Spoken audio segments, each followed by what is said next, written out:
ঘরটা যেন নরকের এক টুকরো অংশ। চারপাশে থমথমে নীরবতা, কিন্তু সেই নীরবতার মাঝেও যেন শোনা যাচ্ছে অস্পষ্ট চিৎকার, কান্না, আহাজারি, মৃত্যুর আগের করুণ আর্তনাদ। মেহিনুর থমকে দাঁড়ায়। বুকের ভেতর ধুকপুক করতে থাকা হৃৎপিণ্ড হঠাৎই থেমে গেল কিনা বুঝতে পারে না। গলা শুকিয়ে আসে। মেহিনুরের দৃষ্টির সামনে যে দৃশ্য, তার চোখের পাতা ফেলতেও ভয় লাগছে। দেয়ালের দিকে তাকাতেই তার নিঃশ্বাস আটকে যায়। সেখানে ঝুলছে মেয়েদের লাশ। বুকের মাঝখানে বিশাল পেরেক ঠুকে ঝুলিয়ে রাখা হয়েছে তাদের।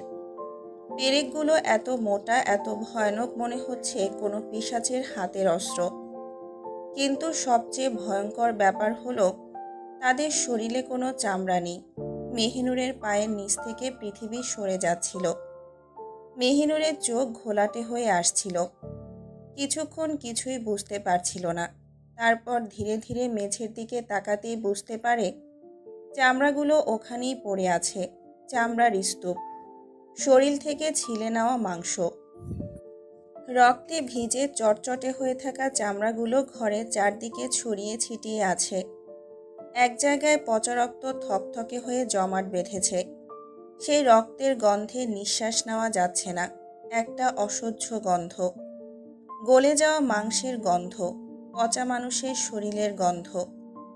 মেহিনুর আর ঠিক থাকতে পারছিল না। চারপাশ ধীরে ধীরে দুলতে লাগলো তার চোখে।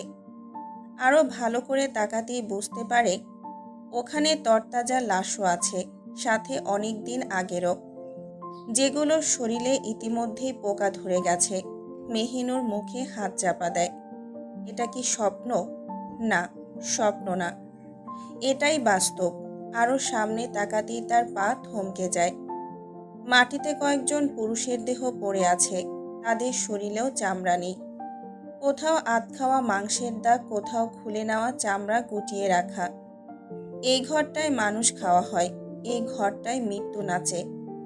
মেহিনুরের পায়ের নিচের মাটিটা যেন ধসে গেল। কান ঝাঝা করতে লাগলো। তার কানে এখনো মানুষের চিৎকার প্রতিধ্বনিত হচ্ছিল।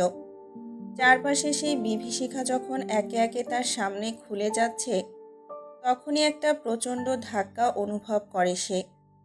পৃথিবী যেন পেঁচিয়ে উঠল চারপাশে। তারপর সে মাটিতে একেবারে এলিয়ে যাচ্ছিল। কিন্তু ঠিক তখনই একটা শক্ত হাত তার দেহ টেনে নেয়। চলো এখান থেকে, এহসান। সে এক ঝটকায় মেহিনুরকে নিজের বাহুতে তুলে নেয়। তারপর দৌড়ে বাইরে বেরিয়ে আসে।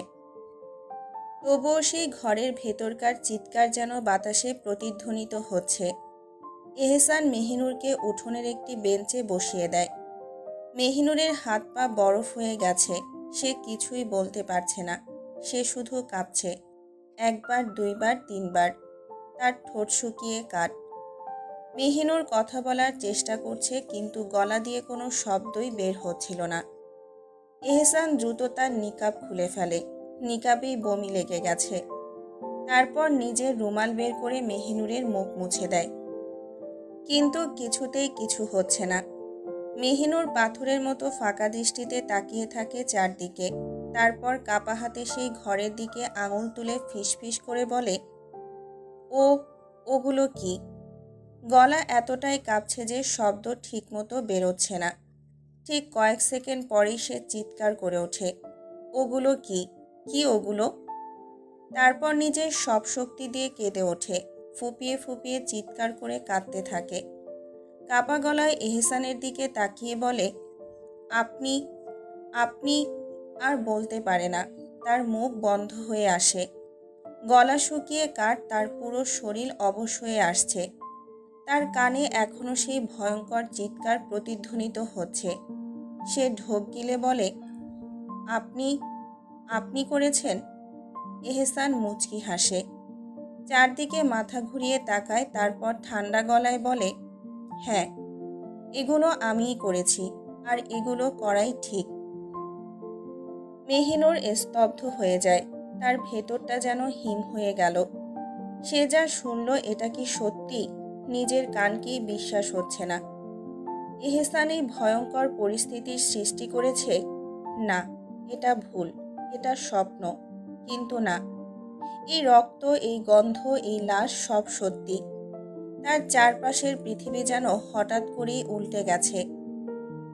মেহিনুর কিছু বলতে পারছে না, তার গলা শুকিয়ে গেছে, কান ঝাঝা করছে।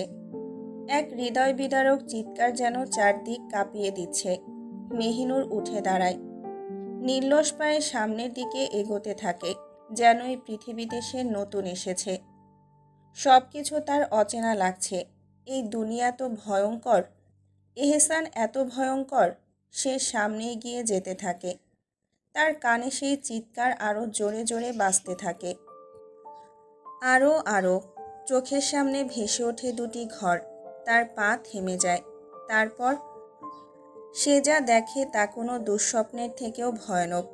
ডান পাশের ঘর, কয়েকজন কালো পোশাক পরা লোক দাঁড়িয়ে আছে। তাদের সামনে ঝুলছে একটা ছেলে, জীবন্ত। তার শরীরের চামড়া আস্তে আস্তে ছিলে ফেলা হচ্ছে, রক্ত টপ টপ করে মাটিতে পড়ছে। ছেলেটা ভয়ঙ্কর চিৎকার করছে। আরে আল্লাহ, এই চিৎকার কেন থামছে না? মেহিনুর নিজের কান বন্ধ করে ফেলে, কিন্তু তবুও সেই আর্তনাদ যেন মাথার ভেতরে গেঁথে বসে। বাম পাশের ঘর, 3-4টে মেয়ে উল্টো করে ঝুলে আছে। তাদের শরীরে রক কেটে ফেলা হচ্ছে। কয়েকজন নারী তাদের চামড়া টেনে তুলছে। একটু টান দিলেই চামড়া উঠে যাচ্ছে, তারপর চাকু দিয়ে কেটে তা ছিঁড়ে ফেলা হচ্ছে। মাংস আর রক্তে ভেসে যাচ্ছে সব। টইটুম্বুর হয়ে গেছে পুরো ঘর। মেহিনুরের দৃষ্টির সামনে সব ঝাপসা হয়ে আসে। তার কান্না আটকে যায় গলায়। তার মাথা চক্কর দিচ্ছে, তার দম বন্ধ হয়ে আসছে।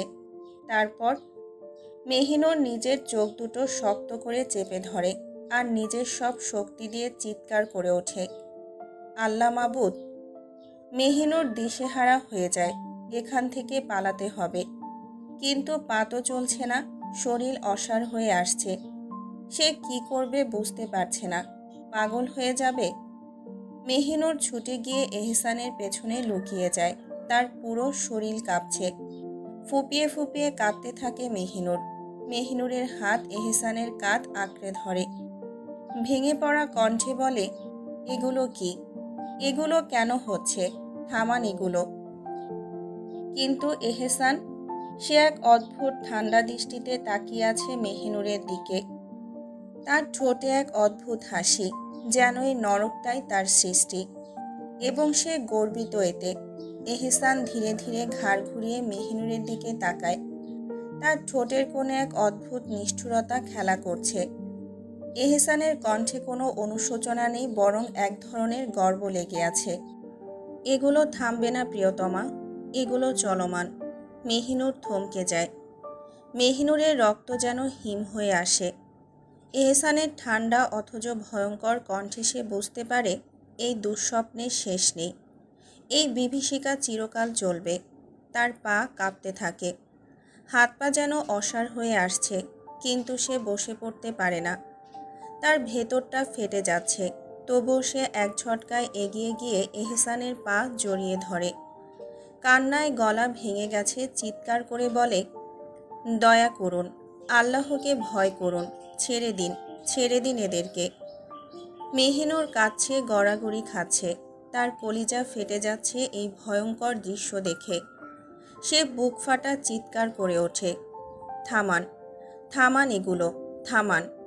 কিন্তু এহসান, সে নির্বাক, একটু নড়ে না, একটু দয়াপ্রবণ হয় না। সে স্থির দাঁড়িয়ে আছে, কোনো প্রতিক্রিয়া নেই। মেহিনুর বুক ফাটিয়ে কাঁদছে, তবুও কোনো সাড়া নেই। সে এহসানের পায়ের কাছে পড়ে থাকে, আঁকড়ে ধরে কাঁদতে কাঁদতে বলে, এগুলো থামান, ছেলেগুলোকে ছেড়ে দিন, মেয়েগুলোকে ছেড়ে দিন। কিন্তু এহসান ধীরে ধীরে তার পা ছাড়িয়ে নেয়। মেহিনুর আর ধরে রাখতে পারে না, সে শক্তিহীন হয়ে পড়ে যায় মাটিতে। নিজের কপালে হাত চাপড়ে ফুপিয়ে কাঁদতে থাকে। কি দেখলাম আমি? মানুষ এত ভয়ঙ্কর হয়? তার বুকের ভেতরটা ফেটে যাচ্ছে। এই পুরুষ, এই এহসান, সে কি আসলেই ভালোবেসেছিল? না, এই নিকৃষ্ট পুরুষকে কেউ ভালোবাসতে পারে না। ভালোবাসা তো পবিত্র। কিন্তু এই এহসান, সে তো এক পাপিষ্ট, এক অন্ধকার। এহসান ধীরে ধীরে এসে বসে মেহিনুরের সামনে। ওর চোখে এক গভীর রহস্য খেলা করছে। তার ঠোঁটের কোণে এক উদ্ভট হাসি। সে হাত বাড়িয়ে মেহিনুরের কাঁধে হাত রাখে। তারপর নিচু গলায় বলে, ভালোবাসো আমায়, বলো ভালোবাসো। মেহিনুর থমকে যায়। ধীরে ধীরে সে মাথা তুলে এহসানের চোখের দিকে তাকায়। এই চোখে একদিন কত মায়া ছিল, কিন্তু আজ এই চোখ নরকের শিখায় দাউ দাউ করে জ্বলছে। অন্য সময় হলে হয়তো সে এহসানের গলা জড়িয়ে ধরে বলতো, হ্যাঁ বাসি, ভীষণ ভালোবাসি, কিন্তু এখন এই পুরুষ ভালোবাসার যোগ্য নয়। মেহিনুর ডুকরে কেঁদে ওঠে। তার মাথা দুলিয়ে বলে, না না, আমি ভালোবাসি না আপনাকে, পাপিষ্ট। এত নিকৃষ্টকে ভালোবাসা যায় না, এটা কলঙ্কের চেয়েও বড় কলঙ্ক। মেহিনুরের এই কথা এহসানের কলিজায় বিদ্ধ হয়। সে তো এটাই হবে জানত, তবুও কেন যেন এক মুহূর্তের জন্য বুকের ভেতর মোচড় দেয়। সে দেখতে চেয়েছিল তার নারী কতটুকু ভালোবাসতে পারে, কতটা নিকৃষ্টতা সে মেনে নিতে পারে। তার নারী নিজেই তো বলেছিল, আপনি পাপিষ্ট হলেও আমি আপনাকে ভালোবাসবো, আপনি নিকৃষ্ট হলেও আমি আপনাকে ভালোবাসবো। তাহলে এত অল্পতেই শেষ, এত অল্প ভালোবাসা? এহসান এক দীর্ঘশ্বাস ফেলে। তার ঠোঁটে এক আত্মা হারানো মলিন হাসি ফুটে ওঠে। সে আলতোভাবে মেহিনুরের চোখের পানি মুছে দেয়। তারপর ফিসফিস করে বলে, তুমি আবারও প্রমাণ করে দিলে প্রিয়তমা, পাপিষ্টরা ভালোবাসার যোগ্য হয় না। তারা শুধু নিছক ঘৃণা আর ঘৃণারই যোগ্য হয়। মেহিনুর কেঁপে ওঠে, নিজের হাত দিয়ে মাটি আঁকড়ে ধরে। মেহিনুরের চোখ দিয়ে টলটল করে পানি গড়িয়ে পড়ে। তার কণ্ঠ ফেটে যায়। পাপিষ্টদের ভালোবাসতে নেই। পাপিষ্টদের ভালোবাসলে তাদের পাপের তাপে পুড়তে হয় অনন্ত প্রহর। তারপর সে ঠোঁট চেপে কেঁদে ওঠে। তাদের ঘৃণা করতে হয়, তারা ঘৃণারই যোগ্য, শুধুই ঘৃণার। আর আমি ভুল করেছি। আমি এক পাপিষ্ট পুরুষকে ভালোবেসেছি, এক নিকৃষ্ট প্রাণকে নিজের অস্তিত্ব ভেবেছি। মেহিনুরের কথা শুনে এহসান শুধু হাসে। তার হাসিতে মিশে আছে এক আকাশ আফসোস, একটাই আফসোস, তার নারীর ভালোবাসা না পাওয়ার আফসোস। মেহিনুর এহসানের কলার চেপে ধরে। তার চোখের সামনে যেন নরকের দরজা খুলে গেছে। তার কান ঝাঝা করছে না আর সেই চিৎকারে, কারণ যারা চিৎকার করছিল তারা আর চিৎকার করার জন্য এই দুনিয়াতে নেই। মেহিনুর এহসানের কলার শক্ত করে চেপে ধরে কাঁপতে কাঁপতে চিৎকার করে বলে, কেন করছেন এগুলো? কেন কেন এতটা নিকৃষ্ট হলেন? তার গলা কাঁপছে, শরীর কাঁপছে, পুরোটা এক ভয়াবহ কষ্টে মোড়ানো। মেহিনুর ঢোক গিলে ফিসফিস করে বলে, ও এহসান, একটাবার বলুন না, কেন এত নিকৃষ্ট? আপনি কি জন্য এত ভয়ঙ্কর খেলায় মেতে উঠলেন? বলুন না, আমি শুনতে চাই, একটাবার বলুন। কি এমন আছে এতে যার জন্য আপনি এত ভয়ঙ্কর হয়ে উঠলেন? বলুন না। এহসান মেহিনুরের চোখের পানি নিজের এক হাতের বৃদ্ধাঙ্গুল দিয়ে মুছিয়ে এক দীর্ঘশ্বাস ফেলে। তারপর সেই ঘরের দিকে তাকিয়ে ধীর কণ্ঠে বলল, এখানে যাদের অবস্থা তুমি এত করুণ দেখলে তারা কেউই মানুষ না, মানুষ নামের কলঙ্ক এক একটা। মেহিনুর স্থির হয়ে এহসানের পানে চেয়ে থাকে, যেন তার সামনে দাঁড়িয়ে থাকা পুরুষটিকে সে নতুন করে চিনতে চাইছে। এহসান আলতো হেসে ফিসফিস করে বলে, জানো জান, যে নারীদের চামড়া তুলে ফেলা হচ্ছে তারা নারী নামের কলঙ্ক।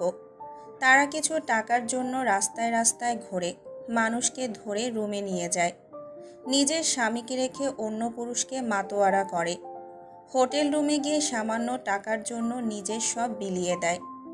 তারা পতিতালয়ে কাজ করে না, বরং রাস্তায় দাঁড়িয়ে কাজ করে। রাস্তাঘাটকেই তারা পতিতালয় বানিয়ে ফেলেছে। মেহিনুর ফিসফিস করে একটাই প্রশ্ন করে, আপনি না নারীদের ভালোবাসেন, আপনি না তাদের সম্মান করেন, তাহলে সেই নারীদের এত কষ্ট দিচ্ছেন কেন? এহসান মাথা দুলিয়ে বলে, হ্যাঁ, আমি ভালোবাসি নারীদের, তাদেরকে সম্মানও করি। তারা আল্লাহর রহমত, তাদের মর্যাদা দিতে হয়। একটু থেমে এক নিঃশ্বাসে বলে, তবে নষ্ট নারীদেরকে আমি ভালোবাসি না, সম্মানও করি না। তাদের দুনিয়া থেকে সরিয়ে ফেলি। তারা যেমন বৃষ্টি পেশায় মগ্ন থাকে, তেমন আমিও তাদের বৃষ্টিভাবেই শেষ করি। মেহিনুর কান্নায় ভেঙে পড়ে, তার কণ্ঠ ফেটে যায়। আরে, সবাই তো ইচ্ছে করে এসব করে না, পেটের দায়ই বাধ্য হয়। এহসান মুচকি হেসে বলে, তুমি কি ভাবলে আমি মানুষকে কারণ ছাড়া মন চাইলেই মেরে ফেলি? বোকা নারী, তুই কখনোই আমায় বুঝবি না। আমি এদের 4বার সাবধান করি, টাকা পয়সাও দেই, সুযোগও দেই। অনেকেই ফিরে আসে, শুদ্ধ হয়। আর যাদের চামড়ায় হুমকি ধামকি কাজ করে না, তাদের চামড়াই তুলে ফেলি। মেহিনুরের কলিজা আঁতকে ওঠে। আবারও সেই ভয়ঙ্কর দৃশ্য তার চোখের সামনে ভেসে ওঠে। এহসান আরও বলে, আর যে ছেলেরা মেয়েদের দুর্বলতার সুযোগ নিয়ে তাদের ভোগ করে, তাদের যে কয়টার খোঁজ পায় তাদের সব কয়টাকে এমন হাল করি। মেহিনুর চিৎকার করে ওঠে, তার কান্নার থামে না। তার হৃদয় যেন চূর্ণ বিচূর্ণ হয়ে যাচ্ছে। এই পুরুষ, এই এহসান, সে কি মানুষ নাকি শয়তানের চেয়েও ভয়ঙ্কর কিছু? এহসান মলিন হেসে মেহিনুরের দিকে তাকিয়ে আবারও প্রশ্ন করে, ভালোবাসো আমায়? বলো না, ভালোবাসো আমায়? এহসানের মন একটা কথাই শুনতে চায়, তা হলো আপনায় আমি ভীষণ ভালোবাসি, ভীষণ। তাই তো বারবার একই প্রশ্ন করছে মেহিনুরকে। মেহিনুর এহসানের পানে তাকিয়ে মুখ চেপে কান্না করে বলে, এত নিকৃষ্ট মানুষকে ভালোবাসা যায় না, এতে ভালোবাসা পাপে পরিণত হয়। আপনায় আমি ভালোবাসলে আমাদের ভালোবাসা কলঙ্ক আর পাপে মোড়ানো হবে, শুধুই পাপ। এহসান মেহিনুরের গাল ছুঁয়ে মৃদুস্বরে বলে, সব ভালোবাসাই তো থাকে পবিত্রতায় মোড়া। তাহলে থাকুক না তোমার আমার ভালোবাসা কলঙ্ক আর পাপে ঘেরা। মেহিনুর এহসানের হাত সরিয়ে দিয়ে কাপা কণ্ঠে বলে, আপনি না আমায় নিয়ে বাঁচতে চান, তাহলে এগুলো ছেড়ে দিন, যা করেছেন সব ছেড়ে দিন। আমি কথা দিচ্ছি, আজ যদি আপনি শুদ্ধ হয়ে যান তো আমি আমার গোটা জীবন আপনার অর্ধাঙ্গিনী হয়ে কাটিয়ে দেব। আপনি তো বলেছিলেন আপনার পবিত্র অস্তিত্ব আমি, তাহলে পাপী অস্তিত্ব ছেড়ে দিন না। এহসান মুচকি হেসে উত্তর দেয়, কিন্তু আমি যে আমার পাপার পবিত্রতা 2 অস্তিত্ব নিয়ে বাঁচতে চাই। মেহিনুর এহসানের কথায় নির্বাক দৃষ্টিতে তাকিয়ে থাকে, চোখে মুখে বিষাদ জমে ওঠে। তাহলে আমায় ছেড়ে দিন, তালাক দিন আমায়। আমি পারবো না এত নিকৃষ্ট পুরুষের অধীনে থাকতে। তালাক, এই শব্দটা যেন এহসানের কলিজায় খচ করে বিঁধে যায়। সে তো চেয়েছিল মেহিনুরের ভালোবাসার গভীরতা জানতে, অথচ পেল এমন নির্মম শব্দ।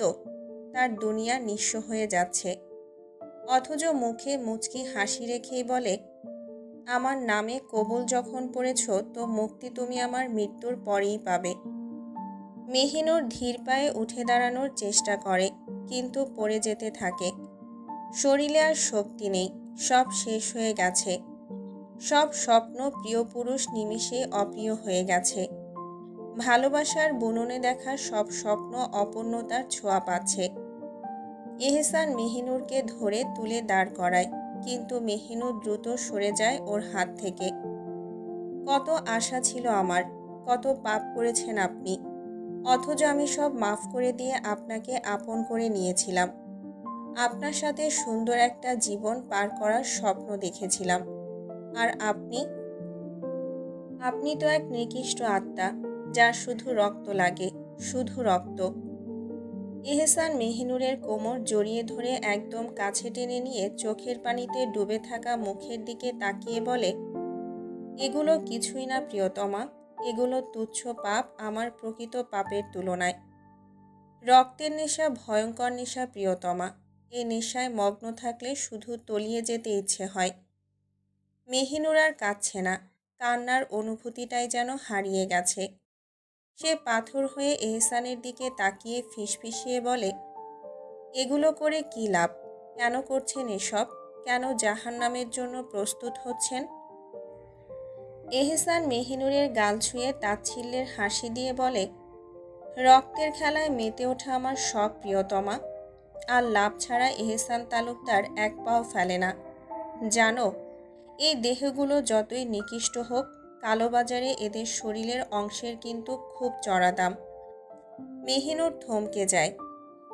সে কি ভয়ঙ্কর সত্য শুনছে। এহসান শুধু মানুষ খুনই করে না, তাদের শরীরের অংশ বিক্রিও করে দেয়। এতদিন সে এহসানের দেওয়া হারাম টাকা খেয়ে এসেছে। মেহিনুর ফিসফিসিয়ে বলে, এতদিন হারাম উপার্জনে আমি বেঁচেছিলাম। এহসান মুচকি হেসে বলে, না, তালুকদার বাড়িতে আমি কালো টাকা প্রবেশ করাই না। ওখানে যা আছে সব আমার পরিশ্রমের বিনিময়ে উপার্জিত হালাল টাকা। তুমি যা পেয়েছো খেয়েছো সবই হালাল।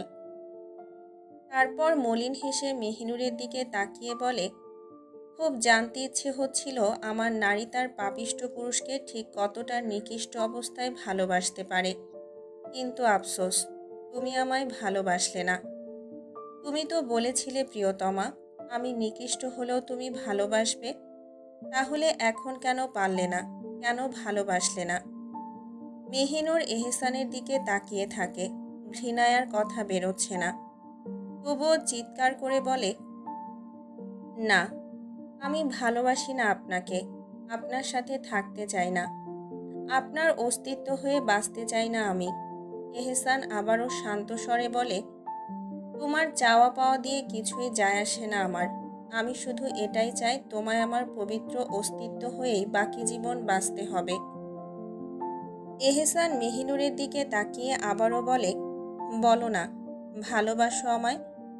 একটা বার শুধু বলো, বলো আমার প্রিয় নারী, তুমি আমায় ভালোবাসো। একটা বার বলো। তারপর নিজের বুকের বাপাশে আঙুল ঠেকিয়ে দেখিয়ে বলে, এখানে যন্ত্রণা শুরু হয়ে গেছে, খুব কষ্ট হচ্ছে। বলো না, আপনি নিকৃষ্ট হলেও আমি আপনাকে ভালোবাসি। বলো না। মেহিনুর চুপ। কি বলবে? কিছু বলার মতো পরিস্থিতি তো এহসান রাখেনি। এহসান পাগলের মতো জাপটে ধরে মেহিনুরকে আর বলে, তুমি তো বলেছিলে প্রিয়তমা, আমি পাপিষ্ঠ হলেও আমি তোমার। তাহলে অল্প নিকৃষ্টতা দেখে আমায় ত্যাগ করলে তুমি? মেহিনুর এহসানের থেকে নিজেকে ছাড়িয়ে নেওয়ার চেষ্টা করতে করতে বলে, বলেছিলাম, তাই বলে এত নিকৃষ্ট, এত নিকৃষ্ট? এহসানের দুনিয়া শূন্য হয়ে আসে। সে এখানে মেহিনুরকে জীবনেও আনত না, কিন্তু এখানে এনেছে শুধু এটা জানতে তার নারী তাকে সত্যি কি ভালোবাসে পাপিষ্ঠ হিসেবে। সে ভেবেছিল হয়তো সবাই পাপিষ্ঠ পুরুষদের ভালোবাসতে না পারলেও তার নারী বাসবে। কিন্তু আফসোস, তার আপন নারী তাকে বুঝিয়ে দিল, পাপিষ্ঠরা ভালোবাসার যোগ্য হয় না, তারা শুধু ঘৃণারই যোগ্য হয়। চারপাশে ফজরের আজান ধ্বনিত হচ্ছে। ভোরের আবছা আলোয় আলোকিত হতে শুরু করেছে আকাশ। সেই আলোর ছায়া এহসান মেহিনুরকে নিয়ে রওনা হয়েছে বাড়ির দিকে। এক হাতে গাড়ির স্টিয়ারিং, অন্য হাতে নিজের বুকের সাথে জড়িয়ে রেখেছে মেহিনুরকে, যেন সে তার হৃদয়ের গহীনে আগলে রেখেছে ভালোবাসার নামহীন আকুতি। আর মেহিনুর রাগে ঘৃণায় এহসানের কলার চেপে ধরে রেখেছে। তার চোখ দুটো হিংস্র বাঘিনীর দৃষ্টির মতো আগুনে জ্বলছে। চোখে ঘৃণা, মনে দুঃসহ যন্ত্রণা। সে ছটফট করে নিজেকে ছাড়াতে চায়, কিন্তু এহসান কি তাকে ছাড়বে? না, সে আঁকড়ে আছে, একদম নিঃশেষ হয়ে যাওয়া মানুষটার মতো। মেহিনুরের স্পর্শে তার শরীরের উত্তাপে একটু শান্তি খুঁজে বেড়াচ্ছে। তার ভেতরটা আর্তনাদ করে উঠছে, বারবার কানে বাজছে, পাপিষ্ঠদের ভালোবাসা যায় না, তাদের ভালোবাসলে পুড়তে হয়, পুড়তে হয় নরকের তাপে। কিন্তু প্রশ্ন জাগে মনে, মেহিনুর যদি তাকে ভালোবাসে তবে কি এমন ক্ষতি হবে? কেন ভালোবাসা পাপ হবে? সেই তো সবাই পাপ দেখে, পাপই দেখে, কিন্তু কেউ কি পাপিষ্ঠদের ভালোবাসা দেখে না? তার নারীও বুঝলো না, দেখলো না, তাই তো এত সহজেই বলল, আমি ভালোবাসি না আপনাকে। এহসানের ভেতরটা শূন্য হয়ে আসে, বুকটা ধুকপুকিয়ে ওঠে। মেহিনুর আর চেষ্টা করে না নিজেকে ছাড়াতে। সে মাথা রাখে এহসানের বুকে। পাপিষ্ঠ হলেও এই বুকই তো তার একমাত্র আশ্রয়। তার বুক ফেটে যাচ্ছে ভালোবাসারই নির্মম যন্ত্রণায়। ভালোবাসার যন্ত্রণা এতটা গভীর এমনটা ভেবেছিল কখনো? মুখে বলেছিল আমি আপনাকে ভালোবাসি না, কিন্তু কি এত সস্তা ভালোবাসা? বললেই শেষ? না, সে এখনো ভালোবাসে। চোখ বেয়ে অশ্রু ঝরছে মেহিনুরের। নিঃশব্দ কান্নায় তার বুক কাঁপছে। এহসানের পাঞ্জাবি ভিজে যাচ্ছে সেই কান্নায়। সে তো মাফ করে দিয়েছিল, মন থেকে ভালোবেসেছিল, তবে কেন আজ এমন শাস্তি? শূন্য হয়ে গেছে তার ভেতর। যাকে নিয়ে জান্নাতের স্বপ্ন দেখেছিল সেই আজ এক পাপিষ্ঠ। তবুও ঘৃণা করতে পারে না, মন মানে না, হৃদয় মানে না। কিন্তু তখনই সেই দৃশ্যগুলো আবার সামনে ভেসে ওঠে। অন্তর কেঁপে ওঠে। মেহিনুর ফুঁপিয়ে কেঁদে ওঠে। কান্নায় শুধু একটাই সুর, আফসোস, শত শত আফসোস। নিজের পাপিষ্ঠ পুরুষকে ঘৃণা না করতে পারার আফসোস, তার প্রতি মৃদু অনুভব থাকার আফসোস। এ কেমন আফসোস! মেহিনুরের কান্না দেখে এহসানের ভেতরটা মোচড় দিয়ে ওঠে। তার নারী তার জন্য এতটুকু আর্তনাদ করছে। সে তো ভেবেছিল মেহিনুর তাকে ভালোবাসে, তাই এসেছিল প্রমাণ নিতে। কিন্তু আজ সে নিচ্ছে ঘৃণা। আর সেই ঘৃণার ভেতরেও যে রয়েছে বুক ভরা কান্না, নিঃশব্দ ভালোবাসা। এহসানের হাত কেঁপে ওঠে। সে মেহিনুরকে আরও জড়িয়ে ধরে। অসহায় গলায় ফিসফিস করে বলে, বেগম, এভাবে কেঁদো না। এই পাপিষ্ঠ তোমার কষ্টে আরও অধম হয়ে যায়। মেহিনুর দুই হাতে এহসানের পাঞ্জাবি আঁকড়ে ধরে। ওর বুকেই মুখ লুকিয়ে ফুঁপিয়ে কাঁদতে কাঁদতে বলে, ছাড়ুন না। এই পাপের অস্তিত্বকে ঝেড়ে ফেলুন, এই ভয়ঙ্কর পাপকে ছুঁড়ে ফেলুন। এহসান হেসে ওঠে, একটা তিক্ত বিষাদময় হাসি। তার উত্তর হয় সংযত অথচ ভয়ঙ্কর সত্যের মতো, আমি তো বলেছি, আমি আমার পাপী অস্তিত্ব আর পবিত্র আত্মা দুটো নিয়েই বাঁচতে চাই। মেহিনুর স্তব্ধ। সে কাকে কি বলছিল এতক্ষণ? এই পাপীকে? না, আর কিছুই সে বলবে না তাকে। এহসানের মন বিষাদে ভরে যায়। তার বুকের গভীরে এখনো একটা কথার জন্য হাহাকার। একবার শুধু শুনতে চাই, আপনি পাপিষ্ঠ হলেও আমি আপনাকে ভালোবাসি। সে ফিসফিসিয়ে বলে, প্রিয়তমা, বলো না একটাবার, বলো না আপনি নিকৃষ্ট হলেও আমি আপনাকে ভালোবাসি। মেহিনুর মাথা রাখে তার বুকেই। চোখ বুজে বলে, এত নিকৃষ্ট পুরুষকে আমার পক্ষে ভালোবাসা সম্ভব নয়। এহসান শুধু মলিন হাসে। ভালোবাসলে কি এমন হতো, কি এমন ক্ষতি হতো? শেষবারের মতো চেয়ে বলে, যদি পরের জন্ম বলে কিছু থাকতো তবে সেই জন্মে আমি পবিত্র আত্মা হয়ে জন্ম নিতাম, আর তোমার ভালোবাসার যোগ্য হয়ে উঠতাম। মেহিনুর কিছুই বলে না, শুধু লেপ্টে থাকে এহসানের বুকে।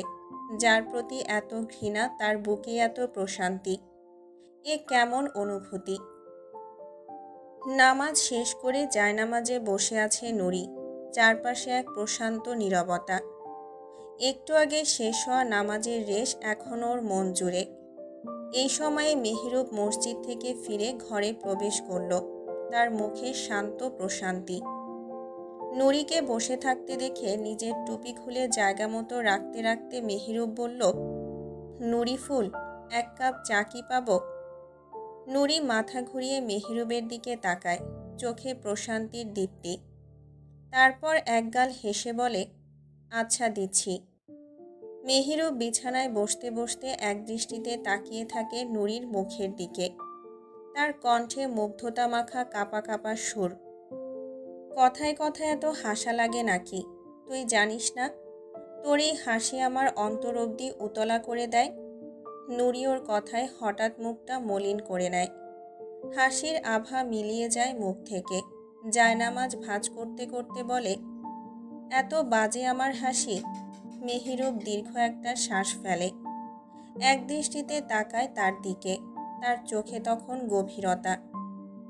নুরি ফুল রে, তোর হাসি যে কতটা মারাত্মক সুন্দর তা আমি ব্যাখ্যা দিয়ে শেষ করতে পারবো না।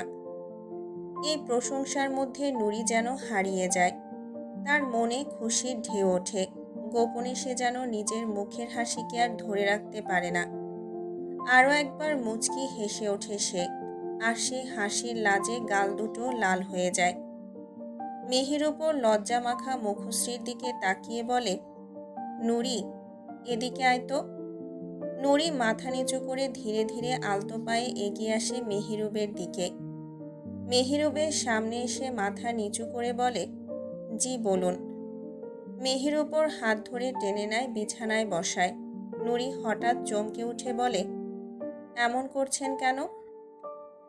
মেহিরুব মুখে এক চিলতে মুচকি হাসি ফুটিয়ে কোনো উত্তর না দিয়ে ওর দিকে এগিয়ে আসে।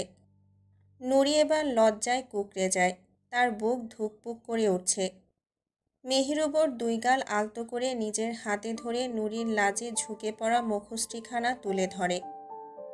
নুরি চোখ বুজে ফেলে। লজ্জায় তার সমস্ত দেহ কেঁপে উঠছে, যেন নিজের জায়গা থেকে পালাতে চায়, কিন্তু পারছে না। মেহিরুব তার গালে আলতো করে ঠোঁট ছুঁয়ে দেয়। নুরির শরীর এক মুহূর্তেই বরফের মতো ঠান্ডা হয়ে আসে। সে চোখ বড় বড় করে তাকিয়ে থাকে, দম বন্ধ হয়ে আসছে তার। মেহিরুব এবারও ঠোঁটে নিজের ঠোঁট ডুবিয়ে দেয়। আস্তে আস্তে আঁকড়ে ধরে আপন নারীকে, ভালোবাসার অধিকার নিয়ে। নুরি ভয়ে অভ্যেসের বাইরে প্রথম স্পর্শে চমকে যায়। মেহিরুবের পাঞ্জাবি দুই হাতে খামচে ধরে ফেলে। মেহিরুব সেই খামচে ধরা হাত দুটোর মধ্যেই নিজের আপনতা খুঁজে পায়। আরও গভীর করে জড়িয়ে ধরে তার নুরি ফুলকে।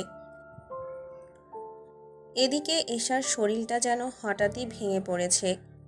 এশার এটা জন্মগত সমস্যা। শরীরে একটু চোট পেলেই জ্বর, মাথা ধরা, দুর্বলতা একসাথে ঝাঁপিয়ে পড়ে। আর আস্ত শরীরটা সে নিজেই কিছুটা অবহেলা করে রেখে এসেছে।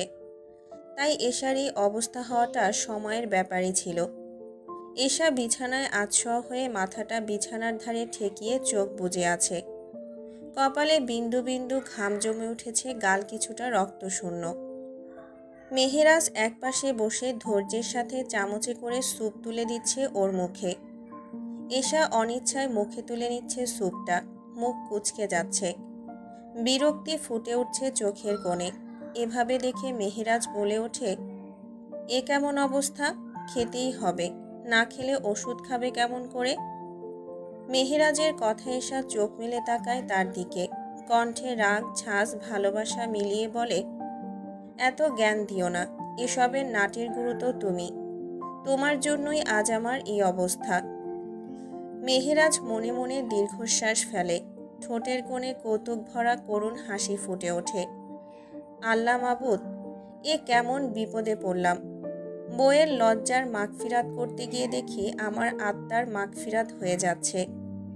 স্যুপ তুলে দিতে দিতে আবার বলে, সাইক্লোনে যদি এমন অবস্থা হয় তো বাকিগুলোতে কি হবে তোমার? এশা এক ঝটকায় মেহেরাজের বাহুতে চিমটি কাটে, মুখে কড়া সুর তুলে বলে, এত বাড়িস না কিন্তু। জুতা বিছানার নিচেই রাখা আছে। মেহেরাজ হেসে ওঠে, চোখ টিপে বলে, আগে গালাগালি করতে কারণ আমায় স্বামী হিসেবে মানতে পারতে না, কিন্তু এখন এত কিছু হওয়ার পরও আমায় গালাগালি করছো কেন? এশা এক দৃষ্টিতে তাকায় ওর দিকে, মুখে দৃঢ়তা এনে বলে, এত কিছু কি? তুমি যদি আমার 4 বাচ্চার বাপও হয়ে যাও তাও তোমায় গালাগালি করব তো করবই। মেহেরাজ মুচকি হেসে গালে আঙুল ঠেকায়, যেন স্বপ্নের মধ্যে হারিয়ে যাচ্ছে। মানে, তুমি আমার 4 বাচ্চার মা হওয়ার জন্য প্রস্তুত? তুমি চাইলে কিন্তু আমি 2 বছরেই 4টা বাচ্চার। ঈশা এবার দাঁত চেপে রাগে কটকট করে ওঠে, চুপ, আর একটা কথা মুখ দিয়ে বেরোলে উষ্টা খাবে। মেহেরাজ হাসতে হাসতে পানি এগিয়ে দেয় ওর দিকে, আগে উঠে বসো। যদি বসতে পারো তাহলে উষ্টা, লাথি, থাপ্পড় যা ইচ্ছে দিও, তুমি আমার প্রিয় উষ্টাবতী। বলে ওর কপাল থেকে ঘাম মুছে দেয়। একটুখানি থেমে গভীর ভালোবাসায় এশার ঠোঁটে ঠোঁট ছুঁয়ে দেয় কয়েকবার। ধীর মমতায় ভরা স্পর্শে এশা চোখ বন্ধ করে দেয়। এতটা শান্তি, এতটা গভীরতায়ও হারিয়ে যায়। এই স্পর্শ যেন সমস্ত যন্ত্রণার ঔষধ। মেহেরাজ আস্তে করে দূরে সরে আসে, কিন্তু হাতটা রেখে দেয় ওর গালে। তর্জনীটা দিয়ে আলতো করে এশার ঠোঁটের উপর বুলিয়ে দিতে দিতে ফিসফিসিয়ে বলে, এই অধরখানা একান্তই আমার, শুধুই আমার। তুমি পুরো তুমিটাই আমার। তারপর উঠে দাঁড়ায়, দরজার দিকে পা বাড়ায়, ফিরে তাকিয়ে বলে, আজ রেডি থেকো সিডোরের জন্য। আজ রাতে তাড়াতাড়ি বাড়ি ফিরব কিন্তু। এশা মুখ বাঁকিয়ে বলে, আমার দিকে হাত আগানোর চেষ্টা করো যদি, তাহলে দেখবে আজ কি করি। মেহেরাজ হেসে ওঠে, কি আর করবে? কাল রাত যেভাবে কেঁদে কেটে শেষ করেছিলে তেমনই কিছু করবে? এশা দাঁত চেপে বলে, হ্যাঁ করব। চিৎকার করে পুরো বাড়ির মানুষজন জড়ো করব। মেহেরাজ হাসতে হাসতে পেছন ফিরে বলে, কাল রাতে তো অনেক করলে, কই কেউই তো জড়ো হলো না। এই কথায় এশা থতমত খেয়ে যায়। সত্যিই তো কিছুই হয়নি, কেউই আসেনি, শোনেইনি হয়তো কেউ। লজ্জায় চোখ নামিয়ে নেয় নিচের দিকে, ওর গাল লাল হয়ে যায়। মেহেরাজ এশার লজ্জা দেখে বলে, এই দুঃখ আমি কই রাখবো মাবুদ? বউয়ের লজ্জার মাগফিরাত করার পরও বউ আমার লজ্জা পায়। বাড়ির সবাই এসে এশাকে দেখে গেছেন, আর একটা কথাই ওনাদের মুখে, হঠাৎ এত জ্বর আসলো কোথা থেকে? কেউ জানুক আর না জানুক, এশা আর মেহেরাজ তো জানে কোথা থেকে এলো এত জ্বর। বাড়ি ফেরার পর সবাই একই সুরে প্রশ্ন করল, তোমরা কোথায় ছিলে? এহসান এক চিলতে হাসি হেসে খুব সহজেই উত্তর দেয়, ঘুরতে গিয়েছিলাম, রাতের সিলেট শহর দেখতে। শব্দগুলো এতটাই স্বাভাবিক যে কেউ বুঝতেও পারল না এই রাত আর ঘোড়া শব্দের ভেতর লুকিয়ে আছে কতটা দহন, কতটা জ্বালা। মেহিনুর তখন নিজের ঘরে গোসল সেরে চুপচাপ বসে আছে বিছানায়। গা থেকে এখনো পানি টপ টপ করে ঝরছে, কিন্তু সে যেন কিছুই টের পাচ্ছে না। দুই চোখ স্থির, বুকের গভীরে জলে আগুনের শিখা। অন্যদিকে এহসান গোসল সেরে কাপড় পরে নিচ্ছে, যেন সব কিছুই স্বাভাবিক, যেন পৃথিবীর কোনো দুঃখ তাকে ছুঁতে পারে না। কিন্তু মেহিনুরের ভেতরে চলছে এক ভয়ঙ্কর যুদ্ধ। তপ্ত শ্বাস ফেটে আসছে বুকের কোণ থেকে। কিভাবে সহ্য করবে পাপিষ্ঠ পুরুষের সান্নিধ্য? একই ছাদের নিচে, একই ঘরে, একই বিছানায়। যার বুক ছাড়া ঘুম আসে না, আজ তাকে ঘৃণায় দেখতে পারছে না সে। কি করে বাঁচবে এমন পাপের সঙ্গে? কি করে বাঁচবে এমন একজন মানুষের পাশে, যার উপস্থিতি নিকৃষ্টতর হয়ে উঠেছে তার কাছে? হাঁসফাঁস করে উঠছে মেহিনুর। মনে হচ্ছে যদি পারত এই জীবনটাই ছুঁড়ে ফেলে দিত। যেখানে ছিল সেখানেও তার কোনো অস্তিত্ব নেই আজ। যেখানে ছিল শান্তি, সেখানেও আছে শুধু নিকৃষ্টতার গন্ধ। এত কষ্ট, এত যন্ত্রণা কিসের প্রাপ্য এটা? নিজেকেই প্রশ্ন করে বারবার। জন্মের পর মা বাবার ভালোবাসা পায়নি, বাবাকে চোখে দেখেনি কখনো, আর মা জীবিত থেকেও দেখা হয়নি, বিয়েও হয়নি নিজের ইচ্ছেতে। আর যখন সে অনিচ্ছায় স্বামীকে নিজের করে নিতে শুরু করল, তখনই সে বুঝল সে যে নিকৃষ্ট, ভয়াবহভাবে নিকৃষ্ট। চোখে পানি আসে না, অথচ বুকটা যেন ফেটে চৌচির হয়ে যাচ্ছে। কে বুঝবে এই কষ্ট? কেউ না, একমাত্র তার রব ছাড়া। ভাবনার ঘূর্ণির মতো পাক খেতে খেতে যখন তাকে একেবারে নিঃশেষ করে ফেলছে, ঠিক তখনই এহসান এসে বিছানায় মাথা রাখে বালিশে। মেহিনুর এক পলকে তাকায়। হ্যাঁ, ওর মনে পড়ে। এহসানের ক্ষতের জায়গায় আজও পানি তুলা দেয়নি সে। প্রতিদিনই তো দেয়, আজ কেন নয়? আজ এহসান পাঞ্জাবি লুঙ্গি পরেই বিছানায় শুয়ে পড়েছে, ইচ্ছে করেই। হ্যাঁ, ও জানে এটা ইচ্ছে করেই করেছে, চাই মেহিনুর গিয়ে ওর যত্ন নিক। কিন্তু না, মেহিনুর যাবে না।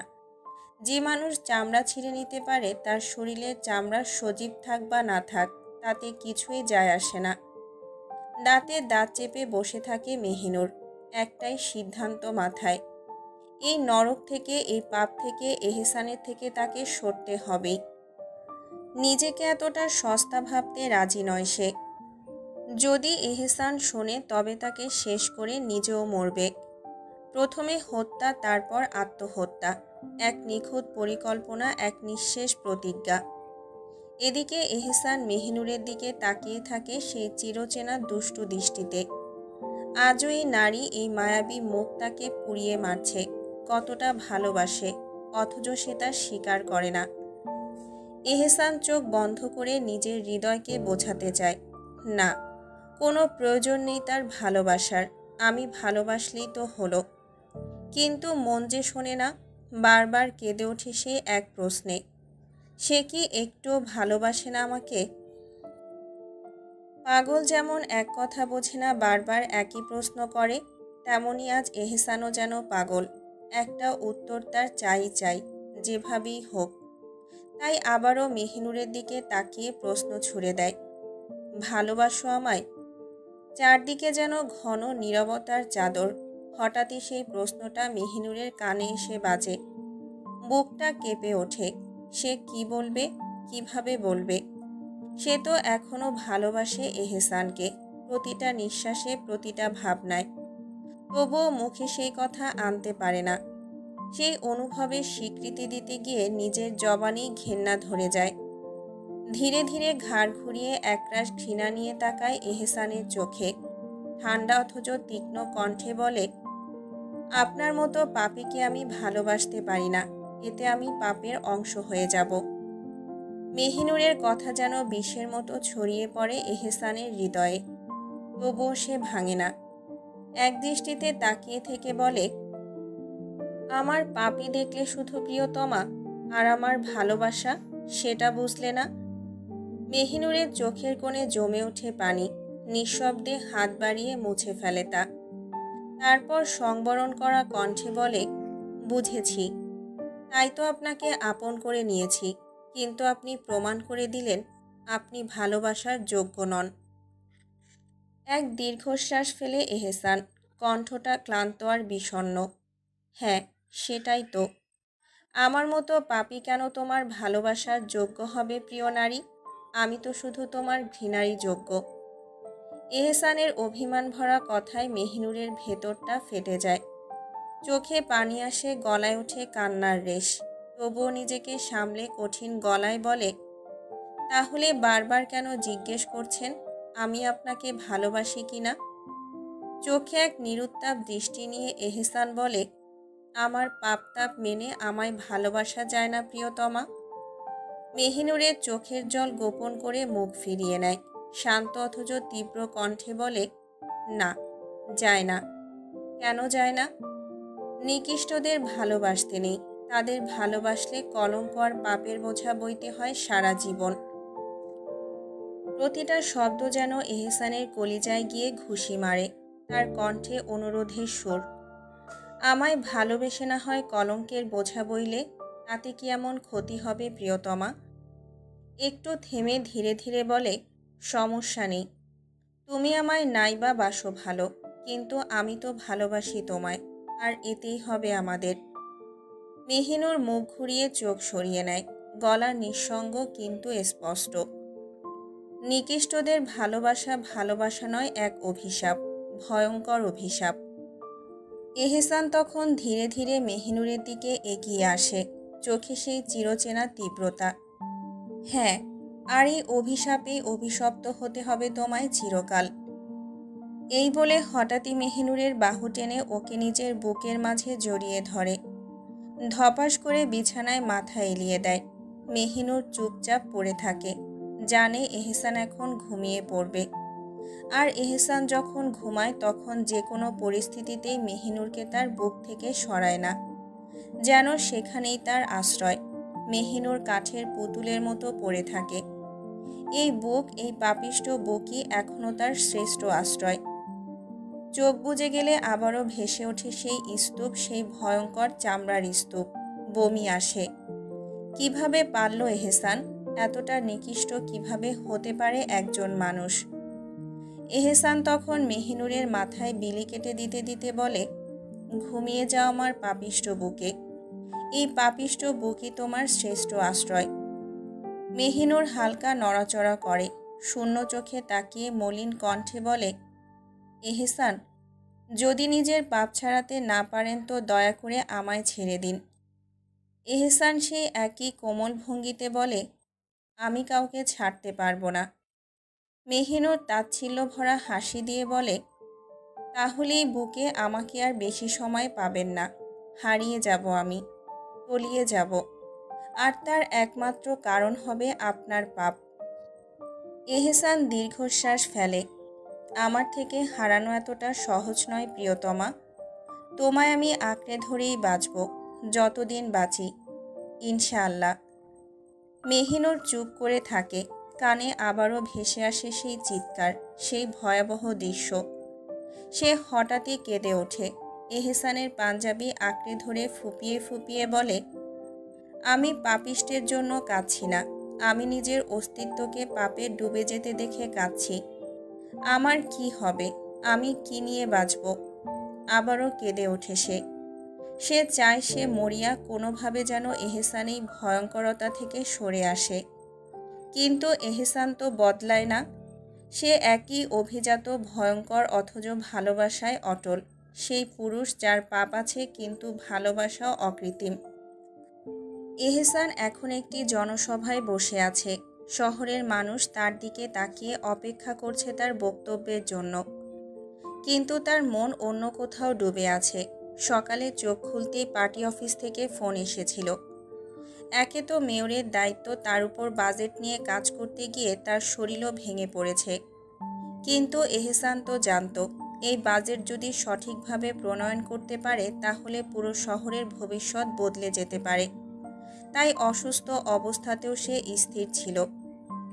গত কয়েকদিন ধরে সে বাজেট কমিটির সদস্যদের নিয়ে দীর্ঘ আলোচনা করেছে। পরিকল্পনার প্রতিটা দিক নিয়ে গভীর বিশ্লেষণ করেছে। আজ সেই পরিকল্পনা বাস্তবায়নের প্রথম ধাপ, সভার দিন। সবার উপস্থিতি একে অপরকে দেখলে মনে হতো যেন এক বিশাল যাত্রার প্রস্তুতি চলছে। বাজেট কমিটির সদস্যদের মধ্যে ছিলেন অর্থনীতিবিদ, যে সবসময় সংখ্যার মধ্যে লুকিয়ে থাকা সত্য খুঁজে পায়। নগর পরিকল্পনাবিদ, যার চোখে থাকে ভবিষ্যতের শহর। শিক্ষাবিদ, যাদের কাছে শহরের শিক্ষা অবস্থা নিয়ে সব ধরনের সুপারিশ থাকে। এছাড়া ছিল নগর সচিব মুর্শিদ আলী, যিনি প্রশাসনিক তৎপরতা চালিয়ে চলেছেন। কাউন্সিলর সেলিম আহমেদ, তসলিমা বেগম এবং রফিকুল ইসলাম, যাদের সঙ্গে কথা না বললে কোনো সিদ্ধান্তই পূর্ণতা পায় না। প্রশাসনিক কর্মীদের মধ্যে শফিকুর রহমান এবং রিয়া সুলতানা, যারা প্রতিটা কাগজপত্র সঠিকভাবে সম্পাদনা করেছিলেন। পুলিশ প্রধান আহমেদ শরীফ ছিলেন নিরাপত্তা ব্যবস্থা নিশ্চিত করতে। সামাজিক সেবা বিভাগের কর্মকর্তারা জাহিদ হাসান এবং তানিয়া রহমান ছিলেন শহরের মানুষের জন্য নানা ধরনের পরিষেবা নিয়ে। নাগরিক প্রতিনিধি মোহাম্মদ আলী এবং সুমাইয়া ইসলাম তাদের প্রতিনিধিত্বের দায়িত্ব পালন করছিলেন, যা একান্তভাবে শহরের নাগরিকদের সমস্যা তুলে ধরতে সহায়ক ছিল। এহসান জানত তাদের প্রত্যেকের কাছে আলাদা আলাদা দায়িত্ব ছিল, কিন্তু একত্রিত হয়ে তারা শহরের জন্য একটা সুনির্দিষ্ট এবং কার্যকর বাজেট তৈরি করতে পারবে। তার লক্ষ্য ছিল একটা বাজেট তৈরি করা, যা শুধু শহরের অবকাঠামো উন্নয়ন নয়, বরং মানুষের দৈনন্দিন জীবনযাত্রার মান উন্নত করবে। সবাই প্রস্তুত তো? এহসান নিজের চোখ বন্ধ করে ধীরে ধীরে বলল, কণ্ঠে এক ধরনের দৃঢ়তা যা প্রতিটা সদস্যদের মনে আশার সঞ্চার করছিল। হ্যাঁ মেয়র সাহেব, আমরা প্রস্তুত। সমবেত কণ্ঠে উত্তর এলো। এহসান জানত তার সামনে একটা বিশাল দায়িত্ব, কিন্তু সে সিদ্ধান্ত নিয়েছে যে কোনো পরিস্থিতিতে তাকে এগিয়ে যেতে হবে।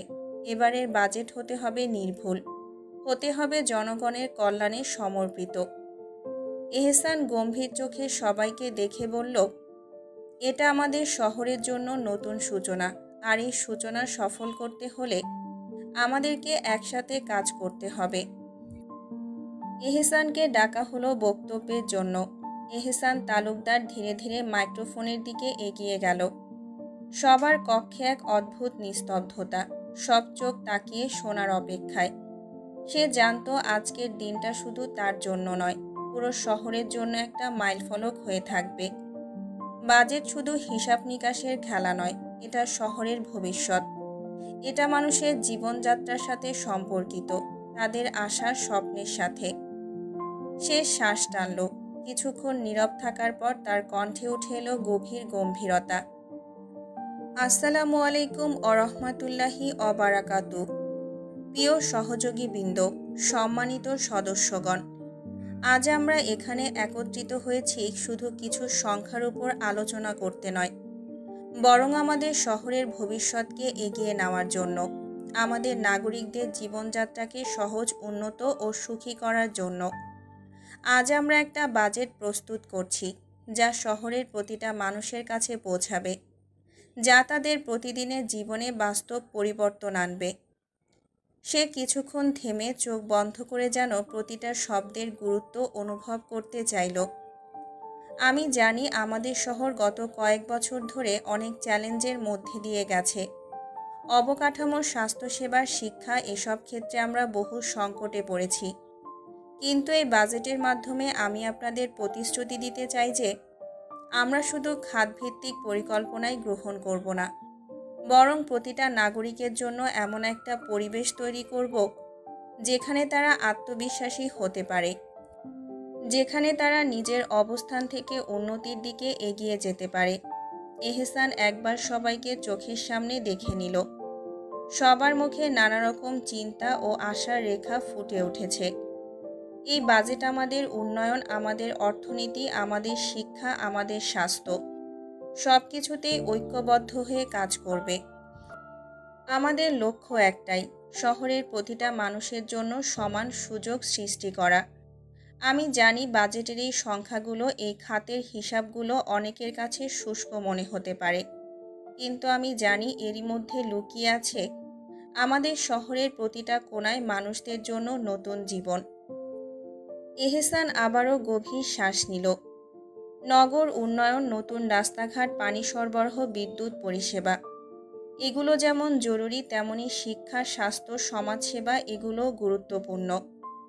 আগামী বাজেটে আমরা স্বাস্থ্য খাতে বিশেষ বরাদ্দ বৃদ্ধি করব, যাতে আমাদের হাসপাতালগুলো আধুনিক ও দক্ষ হতে পারে। আমরা শহরের বিভিন্ন স্কুল ও কলেজের উন্নয়ন করব, যাতে নতুন প্রজন্ম এগিয়ে যেতে পারে। আর সমাজসেবা খাতে আমরা এমন একটা ব্যবস্থা চালু করব যেখানে শহরের প্রতিটা নাগরিক, বিশেষত সাধারণ মানুষ, কোনো ধরনের সংকট বা দুর্দশার শিকার হলে দ্রুত সহায়তা পাবেন। এহসান একটা হাসি দিয়ে আবারও বলল, এখনকার এই বাজেট শুধু পরিসংখ্যানের খেলা নয়, এটি একটি প্রতিশ্রুতি, এটি একটি দৃষ্টি। আমরা সবাই একসাথে দাঁড়িয়ে থাকব ইনশাআল্লাহ। শহরের উন্নয়ন করতে হলে আমাদের একে অপরকে সমর্থন করতে হবে, একে অপরের পাশে থাকতে হবে। এই বাজেট শুধু অর্থনৈতিক পরিবর্তনই আনবে না, বরং এটি আমাদের মনোবলকেও শক্তিশালী করবে। সে একটু থেমে চোখ মেলল, সব দিকেই সহমতপূর্ণ দৃষ্টি। আমি চাই আগামী দিনগুলোতে আমাদের শহরের প্রতিটা বাসিন্দা যেন গর্ব করতে পারে যে তারাই শহরের নাগরিক। তাদের জন্য এই বাজেট তাদের ভবিষ্যতের জন্য। আমরা যা কিছু পরিকল্পনা করেছি তা যেন তাদের জীবনে প্রতিফলিত হয়। আজকের এই বাজেট শহরের জন্য একটা নতুন সূচনা হবে। আমি বিশ্বাস করি আমরা একসাথে কাজ করলে সব বাধা কাটিয়ে উঠে শহরকে উন্নতির শিখরে পৌঁছে দিতে পারব। এহসান শেষ কথা বলার পর একটা দীর্ঘ নীরবতা। তারপর সবাই একযোগে সম্মতি জানালো, যেন একে অপরের সাথে অঙ্গীকার করেছিল এই বাজেট শহরের জন্য হবে এক নতুন যাত্রা, এক নতুন প্রভাত। হারামির বাচ্চা, তোর এত বড় সাহস হয় কি করে আমার বইয়ের কথা জিজ্ঞেস করিস? চোখে রক্তিম আগুন, মুখের প্রতিটা শব্দ যেন গরম ছুরির মতো। এহসানের হাত তখন এক লোকের শার্টের কলারে, আঙুলের চাপ এতটাই দৃঢ় যে লোকটার মুখ ফ্যাকাশে হয়ে গেছে। তোকে একবার না বলেছিলাম আমার বইয়ের নাম মুখেও আনবি না? শুয়োরের বাচ্চা। চারপাশে থমথমে নীরবতা, কেউ নড়াচড়াও করছে না। হাসিব অবাক নয়, সে জানে এহসানের রাগ আগুন ছোঁয়ালে ছাই হয়ে যায়। আজকের ঘটনাটা শুরু হয়েছিল খুবই সাধারণভাবে। সভা শেষ করে এহসান অফিসে ফেরে। বোর্ড মিটিং শেষ করে সে লিফটে ওঠে। সঙ্গে ছিল হাসিপার শেয়ার মার্কেটের একজন পার্টনার। হালকা গল্প হচ্ছিল, কেউ কিছু ভেবেও দেখেনি।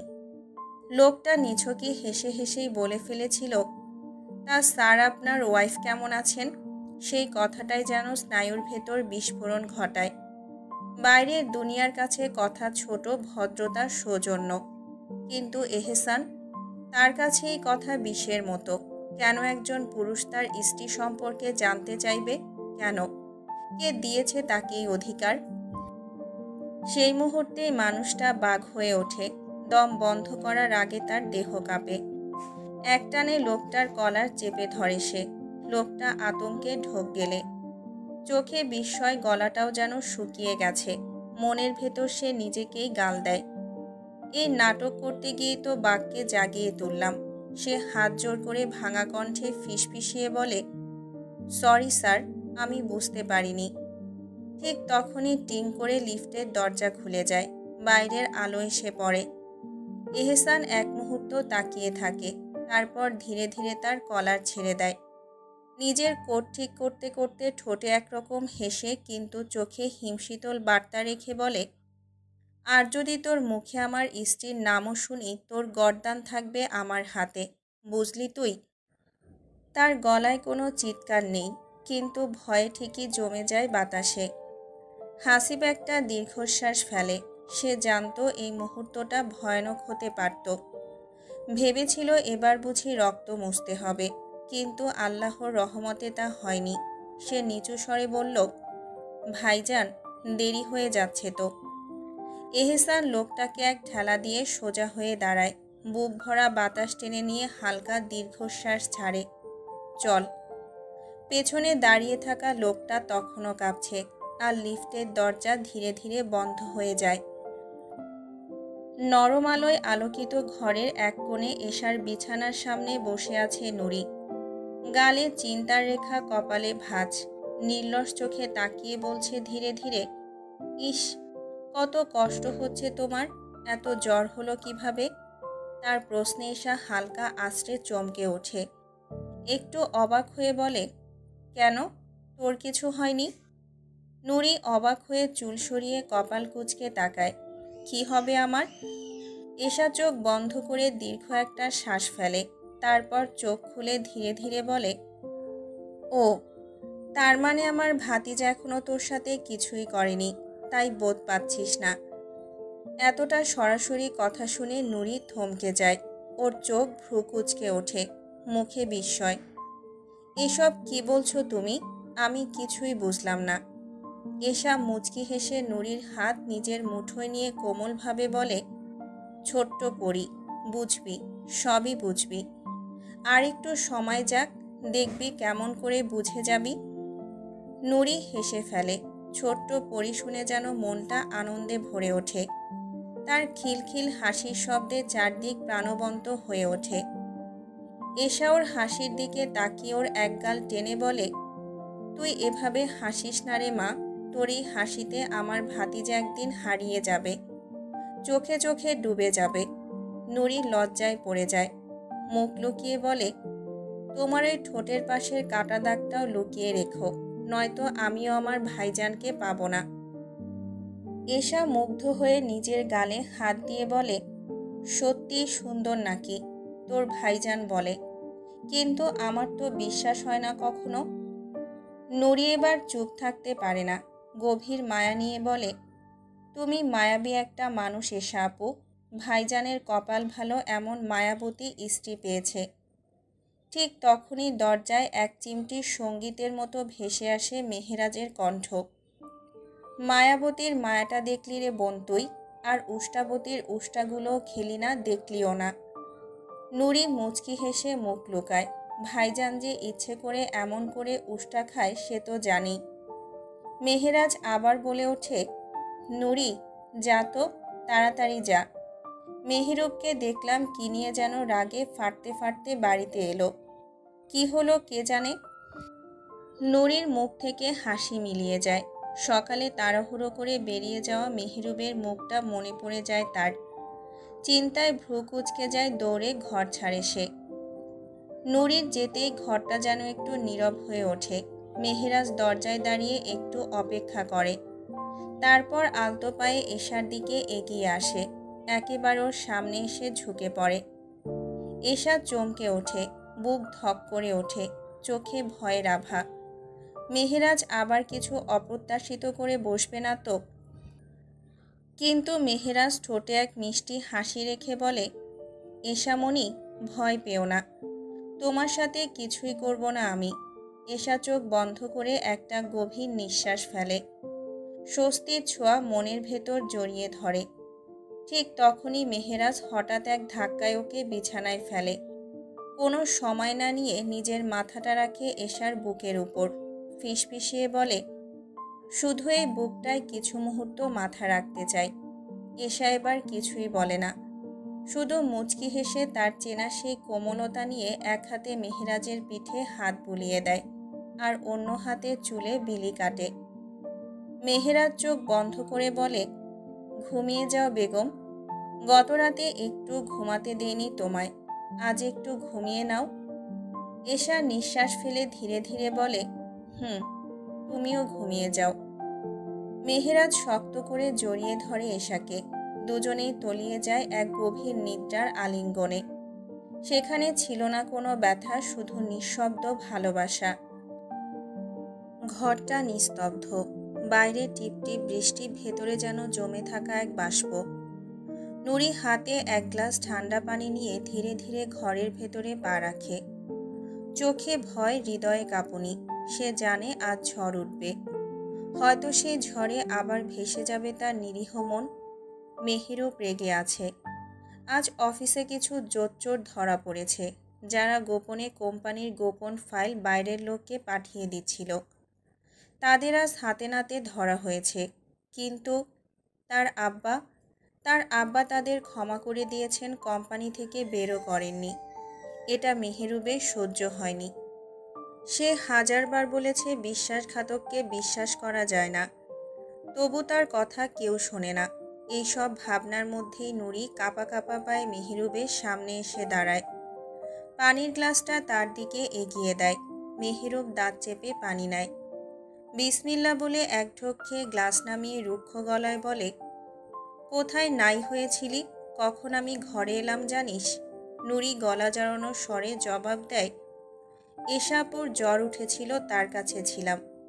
মেহেরুব ধমকে ওঠে, এশার জ্বর উঠেছে, ভাইজান আছেন, তুই ওখানে কি করবি? তোর বুদ্ধি নেই, বুঝিস না আমার স্বামী ফিরবে, আমি যেন ঘরে থাকি? নুরি ধীরে ধীরে মাথাটা নিচু করে ফেলে। ঠোঁট কাঁপে, কিন্তু সে কিছুই বলে না। মেহেরুব আবার বলে, কি বুঝবি না তুই? জানিস না বাইরে থেকে এসে তোকে একবার দেখার জন্য মন মরে ওঠে? তুই তো এখনো বাচ্চাই রয়ে গেছিস, কিছুই বুঝিস না। নুরি চুপ। সে জানে রেগে থাকা পুরুষ মানুষ কি বলে তা নিয়ে তর্ক করাটা বোকামি। তর্ক করে ভালোবাসা পাওয়া যায় না, বরং হারিয়ে ফেলতে হয়। সে জানে যে নারী স্বামীর মুখে মুখে কথা বলে সে নারী আর যাই হোক মুত্তাকি হতে পারে না। তাই নারী চুপচাপ সব শুনে যায়। সে মাথা নিচু করে বলে, আচ্ছা আমি খাবার নিয়ে আসি। মেহেরুব কিছুই বলে না, সেও চুপচাপ বসে থাকে। হঠাৎ ওর চোখে পড়ে নুরির মুখটা নিস্তেজ, কপালে বিন্দু বিন্দু ঘাম, চোখে কষ্টের ছায়া। সে একটাও শব্দ করেনি। এই নুরি তো তার ফুল, যে ফুল ঝরেও পাপড়ি ফেলে না, কেবলই গন্ধ ছড়ায়। মেহেরুব দম নেয় ধীরে, তার কণ্ঠ বদলে যায়, আলতো কোমল। নুরি ফুল। নুরির বুকটা কেঁপে ওঠে। এই ডাক, এই নাম, এটা তার কলিজায় গিয়ে বাজে। সে ধীরে চোখ তুলে তাকায় মেহেরুবের দিকে, আর ওর চোখে দেখে অভিমান নয়, অপরাধ বোধ। মেহেরুব হাত বাড়িয়ে ইশারা করে, আমার বুকে আয় একটিবার নুরি ফুল। নুরি অবাক হয়। এই না কিছুক্ষণ আগেও ঝড় উঠেছিল। সে ধীরে ধীরে কাছে গিয়ে মেহেরুবের পাশে বসে। আপনি গোসল করে নিন, আমি বসলে হবে না, খাবার নিয়ে আসতে হবে তো আপনার জন্য। মেহেরুব হেসে ফেলে, হাত বাড়িয়ে নুরি ফুলকে কাছে টেনে নেয়। চুপচাপ বুকের ভেতর জড়িয়ে রাখে নুরিকে, যেন এটাই তার সবচেয়ে নিরাপদ জায়গা। নুরি মাথা রাখে ওর বুকে, চোখ বুজে থাকে। অনুভব করে এই বুকে যত রাগই হোক তার ঠাঁই ঠিকই আছে। মেহেরব মাথায় হাত বুলিয়ে দেয়। নুরি ফুল, রাগ করেছিস? নুরি ঘামের গন্ধ মেশানো শরীরটা জড়িয়ে ধরে বলে, না, একদম না। কেন রাগ করব? এই যে বকলাম এত, মাহারাম তো হুটহাট বকতেই পারেন, তাতে রাগ কেন করব? মেহেরব মুচকি হেসে ওকে আরো শক্ত করে জড়িয়ে ধরে। এই তো তার শান্তি, তার ঘর, তার নুরি ফুল। রাত প্রায় 10টা। মিটিং রুমের ভেতর সাদা আলোয় আলো ঝলমল করছে। এহসান এবং আরিফ সামনাসামনি বসে আছে, মাঝখানে একটা দীর্ঘ টেবিল। এহসানের চোখের কোণে অদৃশ্য এক তীক্ষ্ণতা, তার মুখ অব্যয় একেবারে শান্ত। আরিফ হাতের আঙুল চাপ দিয়ে বসা, চোখে তার অস্থিরতা স্পষ্ট, তবুও চেষ্টা করছে নিজেকে নিয়ন্ত্রণে রাখতে। এমন সময় একটা ফোন কল আসে। তুই রাজি? কণ্ঠটা ঠান্ডা অথচ একরকম চাপা রাগে ভরা। আরিফ জমিদার, আরাস জমিদারের বড় ছেলে, অ্যাট হোল্ডিংয়ের প্রতিষ্ঠাতা। এহসান কিছুটা দেরি করে উত্তর দেয়, তুই জানিস আমি যা কিনি সেটা টিকিয়ে রাখতে জানি। তার গলায় একটুও কাঁপন নেই। গলার গভীরতা, ঠান্ডার শীতলতায় সবার কাছে অদৃশ্য এক রহস্য লুকিয়ে আছে। আরিফ কিছুক্ষণের জন্য চুপ করে যায়। তার কোম্পানি এখন এক বিশাল রিস্কের মুখে দাঁড়িয়ে। নতুন এক্সপ্যানশনে গিয়ে প্রায় 30 কোটি টাকার লোনে ডুবে গেছে। ব্যাংক ঘাড়ে নিঃশ্বাস ফেলছে। শেয়ারগুলো একের পর এক পড়ে যাচ্ছে। এমন সময় এহসান উঠে আসছিল। সাদা পাঞ্জাবির ভাঁজে ভাঁজে সে বহন করে হিমশীতল আত্মবিশ্বাস, যেটি তাকে অদ্ভুত এক শক্তি প্রদান করে। আরিফের সঙ্গী হওয়ার অর্থ কি তা ভালোভাবেই বোঝে। আরিফ দীর্ঘশ্বাস ফেলে বলে, তুই 50% শেয়ার নিবি। এহসান ওর দিকে তাকিয়ে বলে, হ্যাঁ, পুরো হিসাব নিকাশ করা হয়েছে। তোর কোম্পানির বর্তমান ভ্যালু 60 কোটি। আমি 30 কোটি দিয়ে অর্ধেক মালিকানা নেব। আরিফ দাঁতে দাঁত চেপে বসে থাকে। মনের মধ্যে আকাশ বাতাস ছেকে ধরা চাপ, তার অস্থিরতা, ভীতি, গ্লানি সব যেন একসাথে তাকে গ্রাস করে। মানে আমার পিতার গড়া সাম্রাজ্যে তুই আসতে চাস? এহসান একটু পেছনে হেলে বসে, হেসে বলে, তোর পিতার সাম্রাজ্য গড়েছে ঠিকই, কিন্তু সাম্রাজ্য টিকিয়ে রাখার খেলা আলাদা। তুই পারিস নি তা, আমি পারি। সাম্রাজ্যের অধিকার হওয়া যেমন মুখের কথা নয়, তেমনি তা টিকিয়ে রাখাও মুখের কথা নয়। আরিফের চোখে বিরক্তি জমে। এহসান অবশ্য জানে তার প্রতিটা শব্দ চিহ্নিত হতে থাকবে। এটা কেবল এক হিসেবের খেলা নয়, বরং এক অপরিহার্য অস্তিত্বের সংকেত। আরিফ বুঝে গেছে এহসান কেবল টাকা দিতে আসেনি, সে এসেছে রাজত্বের অর্ধেক ছিনিয়ে নিতে। কিন্তু আশ্চর্য, কেন যেন তার মনে হচ্ছে এই ছেলেটা, এই ভয়ঙ্কর ঠান্ডা মুখটা তার পাশে থাকলে সাম্রাজ্য টিকবে, এমনকি হয়তো বড়ও হবে। চুপচাপ বলল, তুই শুধু টাকা দিবি না, সিদ্ধান্তেও থাকবি। এহসান হেসে উঠল একবার, ঠান্ডা একটা হাসি। হাসির মধ্যে এক ধরনের নির্লিপ্ততা, যেন তার মনুষ্যত্বটাই এক ধরনের রহস্য হয়ে উঠেছে।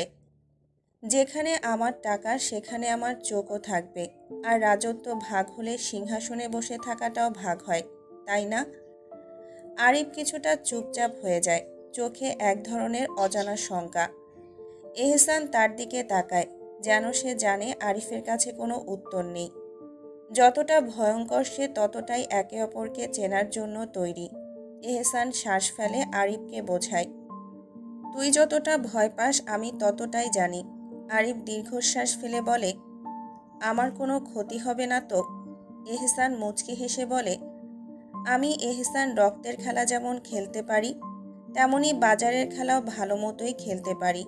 আরিফ দীর্ঘশ্বাস ফেলে বলে, আচ্ছা ঠিক আছে, তাহলে আমরা এখন থেকে এক সাম্রাজ্যের 2 মালিক। এহসান শুধু মুচকি হাসে, তার পরিকল্পনা তো আরও দূর আর বিভৎস। এহসান জানে এটা তো কেবলই শুরু। যতটুকু গুণগ্রাহী হয়ে উঠবে ততটুকু এশিয়ার ব্যবসার ইতিহাস বদলে যাবে। বেলকনির কোণে রাখা বড় হাতওয়ালা আরামদায়ক সোফাটিতে আধশোয়া হয়ে বই পড়ছে নুরি। রাতের খাবার খেয়ে অজু সেরে আরাম পেয়ে গিয়েছে শরীরটা। একটা সাদা চাদর গায়ে টেনে মাথায় এলিয়ে দেয় সোফার হাতায়। বাতাসে চুলগুলো একটু এলোমেলো হয়ে উঠছিল। চোখে মুখে প্রশান্তি আর বইয়ের পাতায় ডুবে থাকা এক নীরব ভালো লাগা। ঠিক তখনই বেলকনির ভেতরে পা রাখে মেহেরুব। চোখে পড়ে নুরির শান্ত অব্যয়, এমনভাবে আধশোয়া যেন বইয়ের পাতার ভেতরেই হারিয়ে গেছে। মেহেরুব ধীরে ধীরে এগিয়ে এসে নুরির সামনে দাঁড়ায়। নুরি প্রথমে খেয়াল করেনি, তারপর মুখ তুলে তাকাতেই চোখে চোখ পড়ে। মেহেরুব মুচকি হেসে বলে ওঠে, নুরি ফুল, তোর বুকে একটু মাথা রাখি। প্রশ্নটা এমন হঠাৎ এত গভীর আদরে মোড়া যে লাজে পড়ে যায় নুরি। কিছু না বলে মাথা নিচু করে ফিসফিসিয়ে বলে, আচ্ছা। মেহেরুব ধীরে ধীরে উঠে আসে সোফায়, আলতো করে মাথা রাখে নুরির বুকের উপরে। দুই হাত দিয়ে শক্ত করে জড়িয়ে ধরে ওকে। নুরি চোখ বুজে ফেলে, বুক ধক ধক করে ওঠে, যেন শ্বাসটাও আটকে আসছে। এক হাতে বইটা টেবিলের উপর রেখে দেয় সে। তারপর ধীরে ধীরে হাত বাড়িয়ে মেহেরুবের চুলে বিলি দিতে থাকে। মেহেরুব নিচু গলায় প্রশ্ন করে, নুরি ফুল, দিবি আমায় স্বামীর অধিকার? প্রশ্নটা শুনে বুক ধড়াস করে ওঠে নুরির। ভ্রু কুঁচকে তাকায় না, বরং চোখ বুজেই ফিসফিসিয়ে বলে, সে তো পেয়েছিনি, আর কি দিব? দিলামই তো। মেহেরুব মুখ তুলে ওর থুতুনিতে আলতো একটা চুমু দিয়ে বলে, আমি আরও চাই। নুরি বুঝে ফেলেও কি চাইছে, কিন্তু বলার ভাষা খুঁজে পায় না। লজ্জায় চোখ বন্ধ করে রাখে। বুকের ভেতরটা কেমন যেন কেঁপে ওঠে তার। মেহেরুব নুরির লজ্জার হাসি দেখে খিলখিলিয়ে হেসে ফেলে। মিসওয়াক দিয়ে অজু করেছিস? নুরি চোখ না খুলেই বলে, হুম। মেহেরুব ধীরে ধীরে নুরির গলায় মুখ রেখে দেয়। স্পর্শে কেঁপে ওঠে নুরি। ছটফট করে বলে ওঠে, এগুলো এখানে না, ঘরে চলুন, এটা বেলকনি। মেহেরুব এক চোখে তাকিয়ে বলে, তোর চারদিকে পর্দায় ঘেরা, মাঝখানে আমি আর তুই। মাথার উপর শুধু আকাশ, এতে সমস্যা কোথায়? নুরি মুখ লুকিয়ে বলে, আপনার লজ্জা করেন এসব বলতে? মেহেরুব হেসে ফেলে, বউ হস তুই আমার। তোর সামনে লজ্জা পাওয়ার পুকুরে ডুবে মরা একই জিনিস রে। নুরি চোখ বুজে মাথা ঝাঁকায়। নুরি তাও নড়াচড়া করতে শুরু করে। মেহেরুব ওর কপালে পড়ে থাকা চুল সরিয়ে দিতে দিতে বলে, এত নড়িস না নুরি ফুল। নুরি একটু থেমে শান্ত হয়। হৃদয়ের গভীরে অনুভব করে মেহেরুবের ভালোবাসার স্পর্শ। সেই স্পর্শ ধীরে ধীরে ছুঁয়ে যায় ওর সমস্ত মুখশ্রী। সময় থেমে থাকে যেন। মেহেরুব নুরির কাঁধ থেকে ওড়নাটা সরিয়ে নিয়ে নিচু গলায় বলে, দোয়া পড়। নুরি আর নিজেকে আটকে রাখতে পারে না। সমস্ত লজ্জা সংকোচ ঝরে যায়। ভালোবাসা আজ দেয়াল ভেঙে বেরিয়ে আসে। চারদিকে নিস্তব্ধতা। শুধু ভেসে আসে নুরির খিলখিল হাসির শব্দ। এই মিষ্টি পবিত্র হালাল ভালোবাসায় আকাশ যেন সজল হয়ে ওঠে। মেহিনুর বেলকনিতে বসে আকাশের দিকে তাকিয়ে আছে। নির্লসভাবে চোখে এক অস্থিরতা। নিজের বুকের ভেতর শূন্যতা যেন গিলে খাচ্ছে। কেন জানি সব শূন্য লাগে। গলা দিয়ে খাবার নামে না, বুক ধুকপুক করে। মনে হয় দম বন্ধ হয়ে আসছে। একমাত্র কারণ এহসান আর তার পাপ। আজ সারাদিন একই ভাবনা মাথায় ঘুরছে। এই পাপের পরিণতি কি হবে? এত ভয়ঙ্কর পাপের পরিণতি কি হতে পারে? তখনই জানায় এহসান চলে এসেছে। অভ্যাস অনুযায়ী দ্রুত পা ফেলে নিচে এসে সদর দরজা খুলে দেয়। প্রতিদিনের মতো আজও দরজার সামনে দাঁড়িয়ে আছে এহসান। ক্লান্ত মুখে এক চিলতে হাসি ফুটে ওঠে। দরজার ফ্রেমে দাঁড়িয়ে হাত বুকে বেঁধে মেহিনুরের দিকে তাকিয়ে সালাম দেয়, আসসালামু আলাইকুম। মেহিনুর তাকিয়ে থেকে উত্তর দেয়, ওয়ালাইকুম সালাম। এহসান কিছুক্ষণ চোখ বন্ধ করে রাখে। তারপর তাকিয়ে থাকে মেহিনুরের দিকে, যেন সারাদিনের তৃষ্ণা মিটিয়ে নেয় সেই দৃষ্টিতে। মেহিনুর তা দেখে নিজে নিজে বলে, লুচ্চার মতো তাকিয়ে থাকে, লজ্জা শরম করে না? এহসান মুচকি হেসে বলে, লুচ্চামির কি করলাম তোর সাথে আমি, বেয়াদব নারী। মেহিনুর কড়া চোখে এহসানের দিকে তাকিয়ে অন্যদিকে চলে যেতে যেতে বলে, নাটক না করে ঘরে আসুন, খেয়ে দিয়ে আমায় মুক্তি দিন। আপনি তো আমাকে বন্দি বানিয়ে রেখেছেন, তাই তো আপনার জন্য রাতভর অপেক্ষা করতে হয়। তারপর যখন ইচ্ছে আসবেন, এসে নাটকের গান করবেন। এহসান হাসতে হাসতে ঘরে প্রবেশ করে, দরজা লাগিয়ে দেয়। নিজের মনেই বলে, সাহেবের বেগম আজ রেগে আছেন, তাই সাবধানে কথা বলা দরকার। গোসল করার উদ্দেশ্যে কক্ষে প্রবেশ করে এহসান। কিছুক্ষণ পর মেহিনুর খাবার নিয়ে ঘরে প্রবেশ করে। সে জানে দুনিয়া উল্টে গেলেও এহসান নিজে নিচে গিয়ে খাবার খাবে না, তাই নিজেই খাবার নিয়ে আসে। এহসান তখন লুঙ্গি আর গেঞ্জি পরে কক্ষ থেকে বের হচ্ছিল, কারণ মনে হচ্ছিল মেহিনুর আসবে না খাবার নিয়ে, আর রেগেও আছে। সে ভেবেছিল নিজেই খেয়ে নেবে, কিন্তু তখনই দেখে মেহিনুর রাগে ফুঁসতে ফুঁসতে তার কক্ষে প্রবেশ করছে। এহসানের ঠোঁটে আলতো হাসি ফুটে ওঠে এবং বিছানায় বসে যায়। মেহিনুর খাবার নিয়ে এসে কিছু না বলিয়ে ওর মুখের সামনে ধরে দেয়। এহসান তাকিয়ে থাকে। মেহিনুর দাঁত চেপে বলে, লজ্জা করে না, বিরক্ত লাগে না আমার দিকে এমনভাবে তাকিয়ে থাকতে? এহসান মুখের খাবার গিলে বলে, তোমার বেলায় আমার লজ্জা বিরক্তি দুটোর কোনোটারই অস্তিত্ব নেই। মেহিনুর বলে, তাহলে তো খারাপ, খারাপের এসব লাগে না। এহসান মাথা নাড়িয়ে হেসে ওঠে। সারাদিনের ক্লান্তি যেন মুছে গেছে মেহিনুরের আদরে। তারপর আলতো করে মেহিনুরের পেটে হাত বুলিয়ে বলে, কবে যে তোমার গর্ভে আমাদের পাপ কলঙ্কের ভালোবাসার অস্তিত্ব জন্ম নেবে?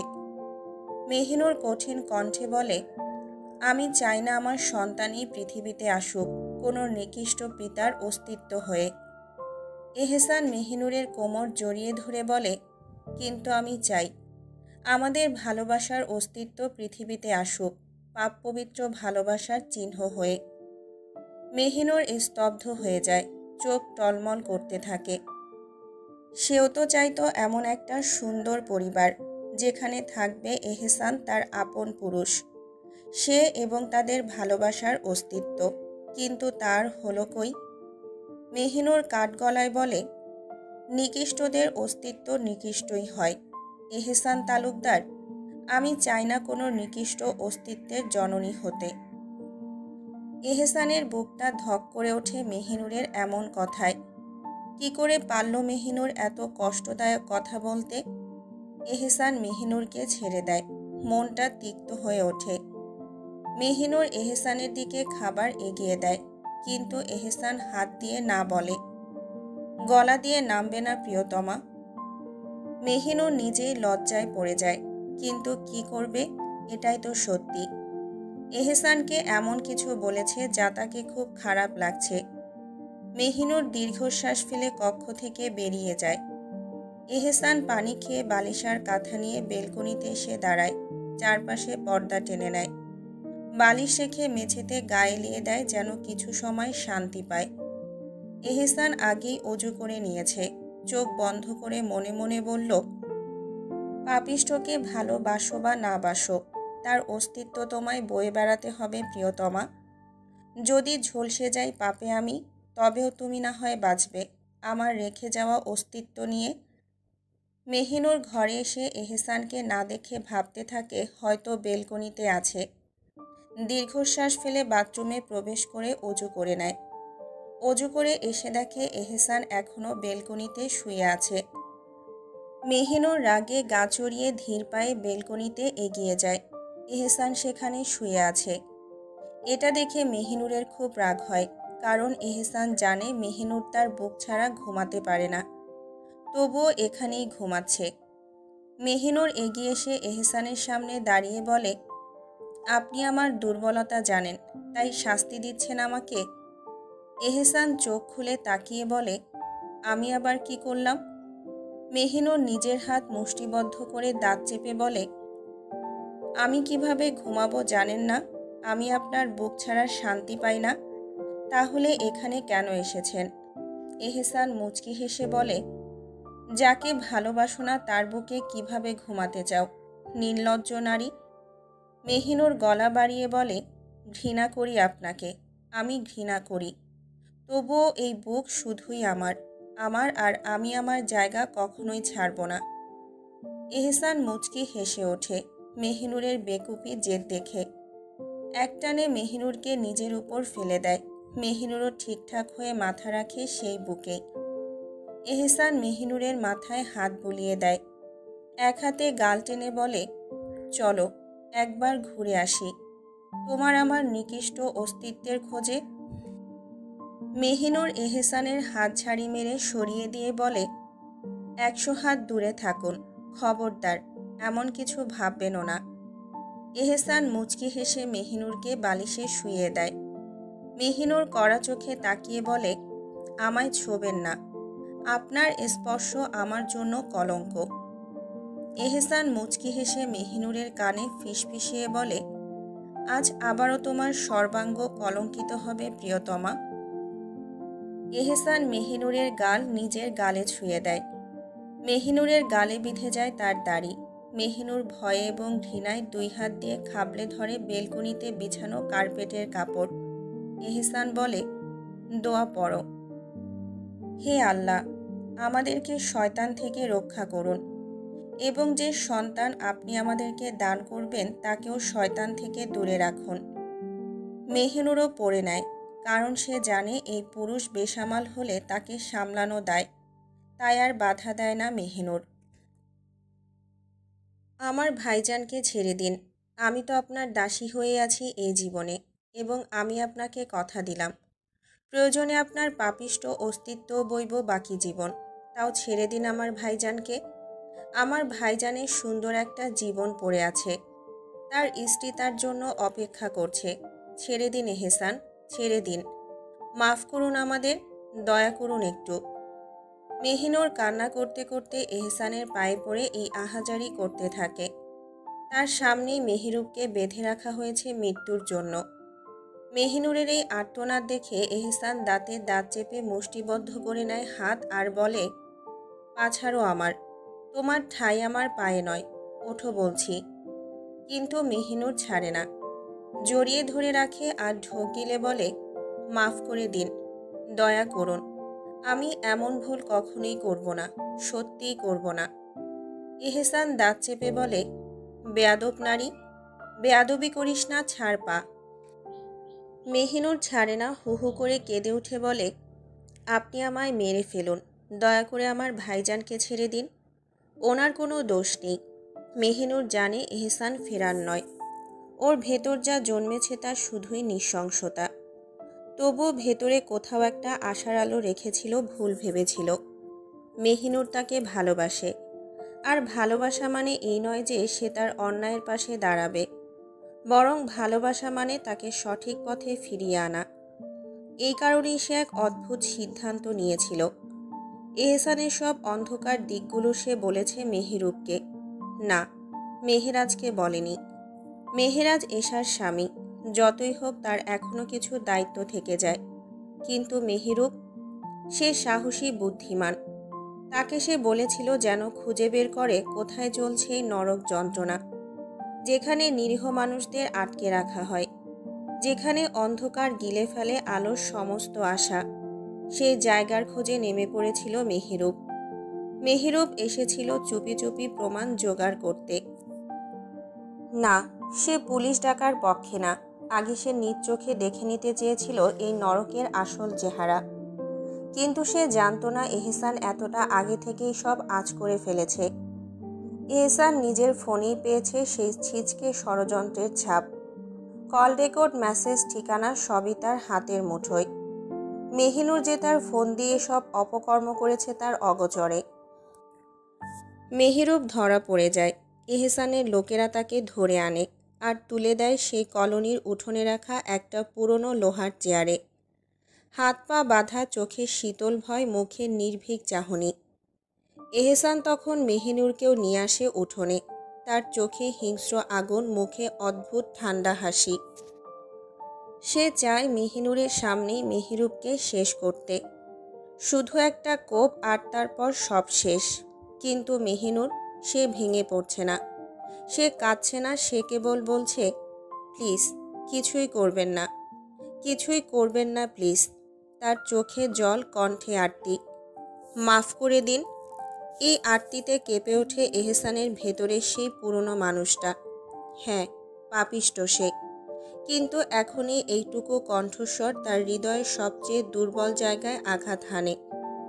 সে থেমে যায়, মেহিনুরের মুখের দিকে তাকিয়ে থাকে কিছুক্ষণ, তারপর নিঃশব্দে পেছনে সরে যায়। আকাশ জুড়ে তখনও স্তব্ধতা, আর উঠোনে সেই বন্দি চেয়ারটার সামনে দাঁড়িয়ে এহসান, যার চোখে ধীরে ধীরে জন্ম নিচ্ছে দ্বন্দ্ব। মেহিনুরের ভালোবাসা কি তাহলে সত্যি তার অন্তরের নরককে পুড়িয়ে ফেলতে পারে? এত কিছুর পরও এহসানের মেহিনুরের উপর তীব্র রাগ হচ্ছে না। এ কেমন যন্ত্রণা! সে কেন রাগ করতে পারছে না এই নারীর উপর?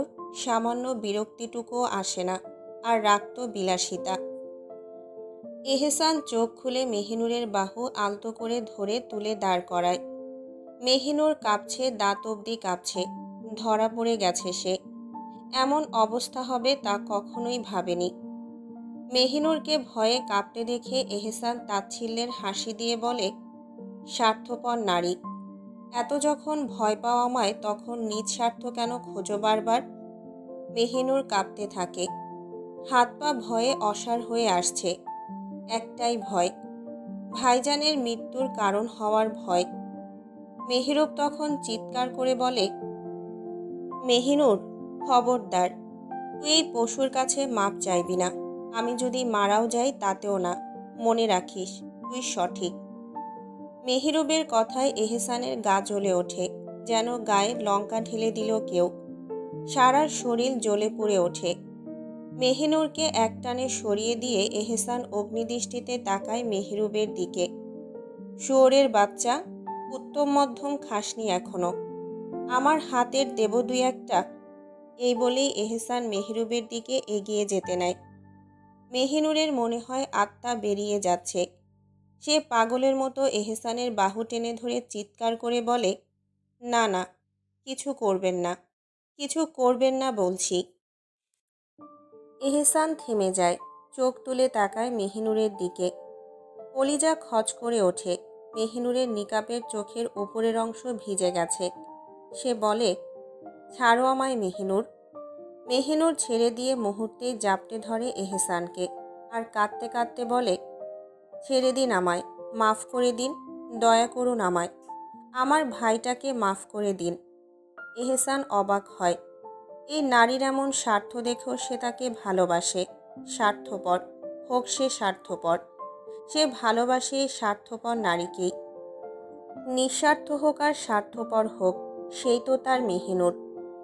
এহসান মেহিনুরের মাথায় হাত বুলিয়ে দিতে দিতে বলে, কেঁদো না, কিছুই করব না আমি মেহিনুর। মেহিনুর স্বস্তির শ্বাস ফেলে, কিন্তু তাও এহসানকে আঁকড়ে ধরে রাখে। তার এমন ভয় দেখে এহসান আবার তাচ্ছিল্যের হাসি দিয়ে বলে, নিজের বুঝ তো খুব ভালোই বোঝো প্রিয়তমা। নিজের বাবা, নিজের ভাই, নিজের চাচা, সব দোষ জেনেও তাদের এত ভালোবাসো। কিন্তু আমি, এত ভালোবাসার পরও আমার পাপের জন্য আমায় এত ঘৃণা করো, এত। মেহিনুর নির্বাক হয়ে যায়। হ্যাঁ, সত্যিই তো। সে তো শুধু নিজের বুঝি বোঝে, কিন্তু এইসব তো সে এহসানকে নিয়ে একটা সুন্দর জীবন পার করার জন্যই করছে। মেহিনুর এহসানের পাঞ্জাবির পিঠের অংশ আঁকড়ে ধরে বলে, ভালোবাসেন এত কিছুর পরও আমায়? এহসান হতবাক এই প্রশ্নে। এই নারীকে কিভাবে সে বোঝাবে যে তার প্রাণ পর্যন্ত এই নারীর হাতে সঁপে দিতে রাজি সে? এহসান মেহিনুরের কানের কাছে মুখ এনে বলে, তোমার প্রতি ভালোবাসা আমার এই জীবন কি পরজীবনেও শেষ হবে না। মনে রেখো প্রিয়তমা। মেহিনুর মনে করেছিল এহসান হয়তো মেহেরুবের সাথে তাকেও জিন্দা কবর দেবে। একটা সময় পর্যন্ত এই পুরুষটাকে সে এক নিষ্ঠুর দানব বলেই ভেবেছিল, যে ক্ষুধার্ত প্রতিহিংসায় পুড়ে ছাই করে দেবে সব কিছু। অথচ এই পুরুষ তো সম্পূর্ণ তার ভাবনার বিপরীত। সে তো ভালোবাসে, গভীর নিঃস্বার্থ আর জ্বলন্ত ভালোবাসায়। এহসান ধীরে ধীরে মেহরুবের হাত ছাড়িয়ে নেয়, তারপর মেহরুবের দিকে এগিয়ে যেতে নেয়। কিন্তু মেহিনুর আবারও চমকে উঠে তার হাত আঁকড়ে ধরে। না না, কিছু করবেন না। মেহিনুরের গলা কাঁপছে, চোখে আতঙ্ক জমে আছে। এহসান থমকে দাঁড়িয়ে মুচকি হাসে। তার ঠোঁটের কোণে এক ধরনের শান্ত দাহ জ্বলে ওঠে। সে মেহিনুরের চোখে চোখ রেখে ধীরে ধীরে বলে, আস্থা রাখো। পাপিষ্ঠ হতে পারি, কিন্তু কথার খেলাপ করি না। কিছুই করব না, শুধুই কথা বলবো। মেহিনুর নিঃশ্বাস চেপে ধরে, তারপর ধীরে ধীরে কাঁপতে কাঁপতে তার হাতটা ছেড়ে দেয়। এহসান তখন সামনের দিকে এগিয়ে যায়। মেহরুবের সামনে গিয়ে চেয়ারের হাতলে 2 হাত ভর দিয়ে শরীরটা একটু ঝুঁকিয়ে আনে। কণ্ঠটা গভীর, চোখে ভয়াবহ তীক্ষ্ণতা। তুই আমার প্রিয়তমার প্রিয়জন না হতি, তবে তোর কবর নিজ হাতে খুঁড়তাম আজ আমি। মেহরুব চোখে চোখ রেখে তাকায়। কোনো ভয় নেই, বরং তীব্র অবজ্ঞায় ঠোঁট বাঁকিয়ে বলে, তোর মতো পাপীর যোগ্যতা নিয়ে আমার বোনকে প্রিয়তমা বলার, তাই এটা বলবি না। এহসান তাচ্ছিল্যের হাসি দেয়। ঠোঁটের কোণে এক বাঁকা ক্ষত ঝুলে থাকে।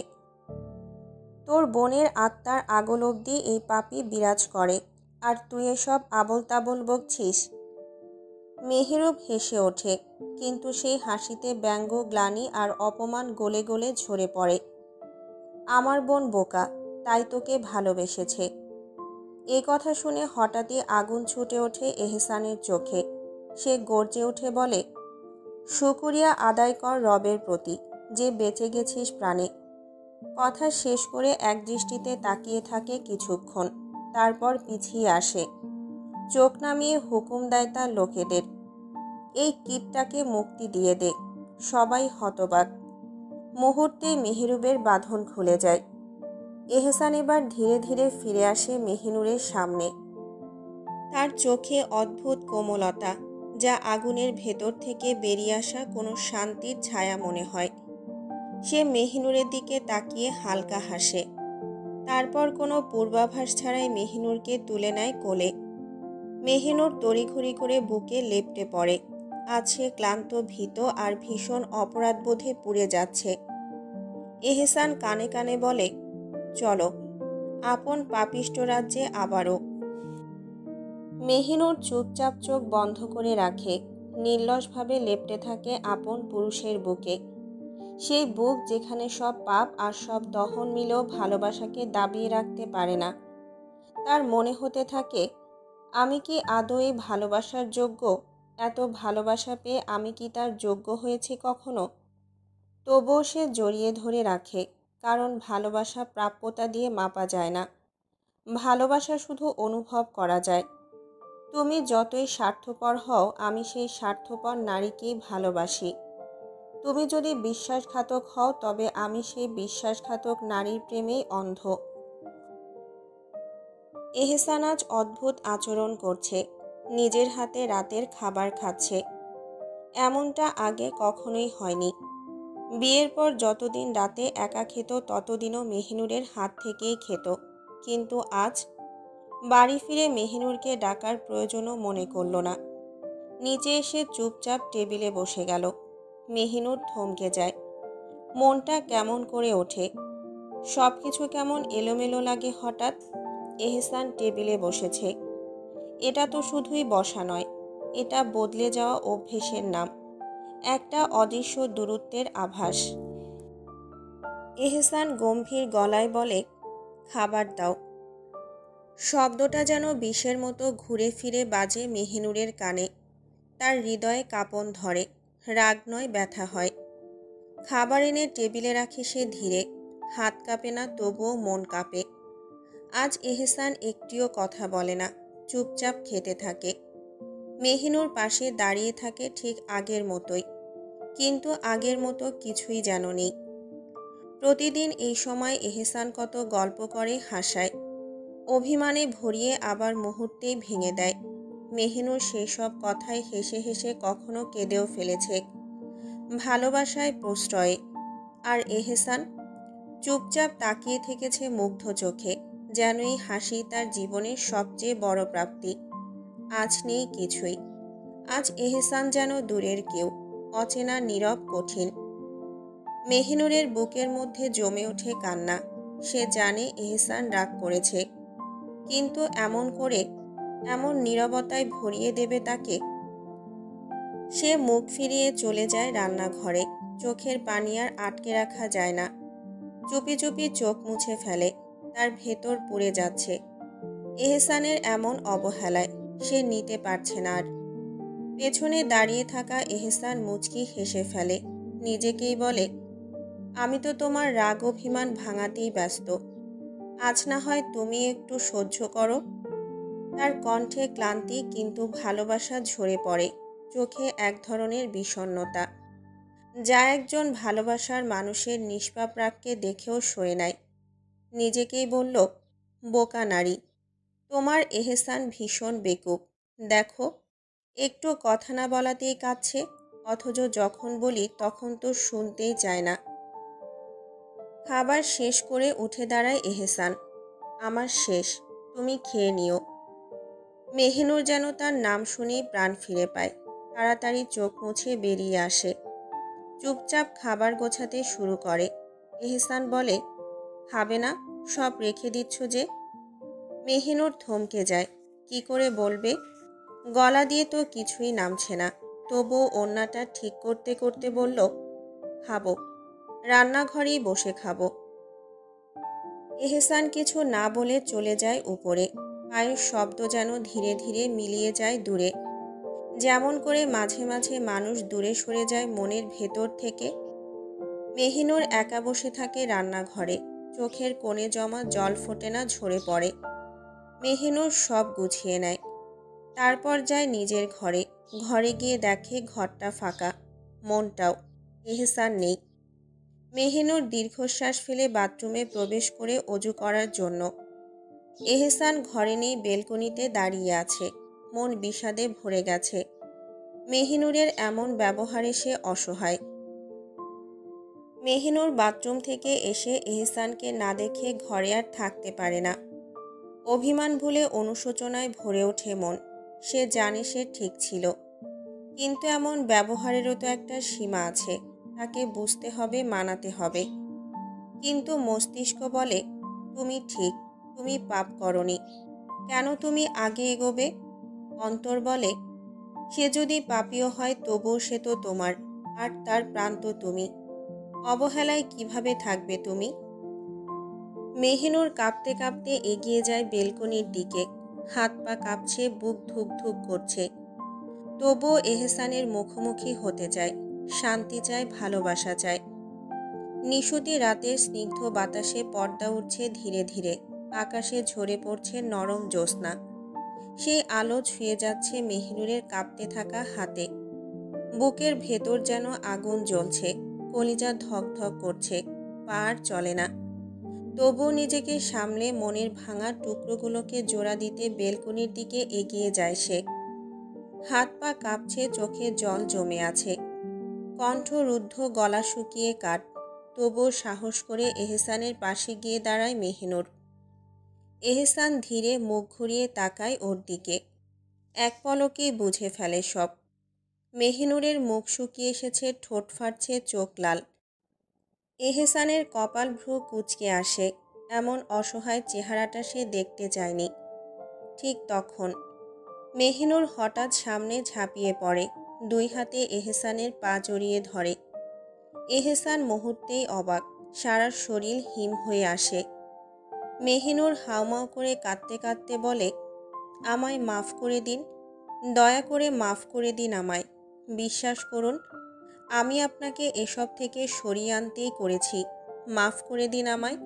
আমি জানি আপনি আমার ওপর রেগে আছেন। মাফ করে দিন। আমি ভুল করেছি, বোকামি করেছি। মাফ করে দিন আমায়। আমার সাথে কথা বলুন, একটাবার কথা বলুন। বাড়ি আসার পর থেকে কথা বলছেন না কেন? আমি আপনার অবহেলা নিতে পারবো না।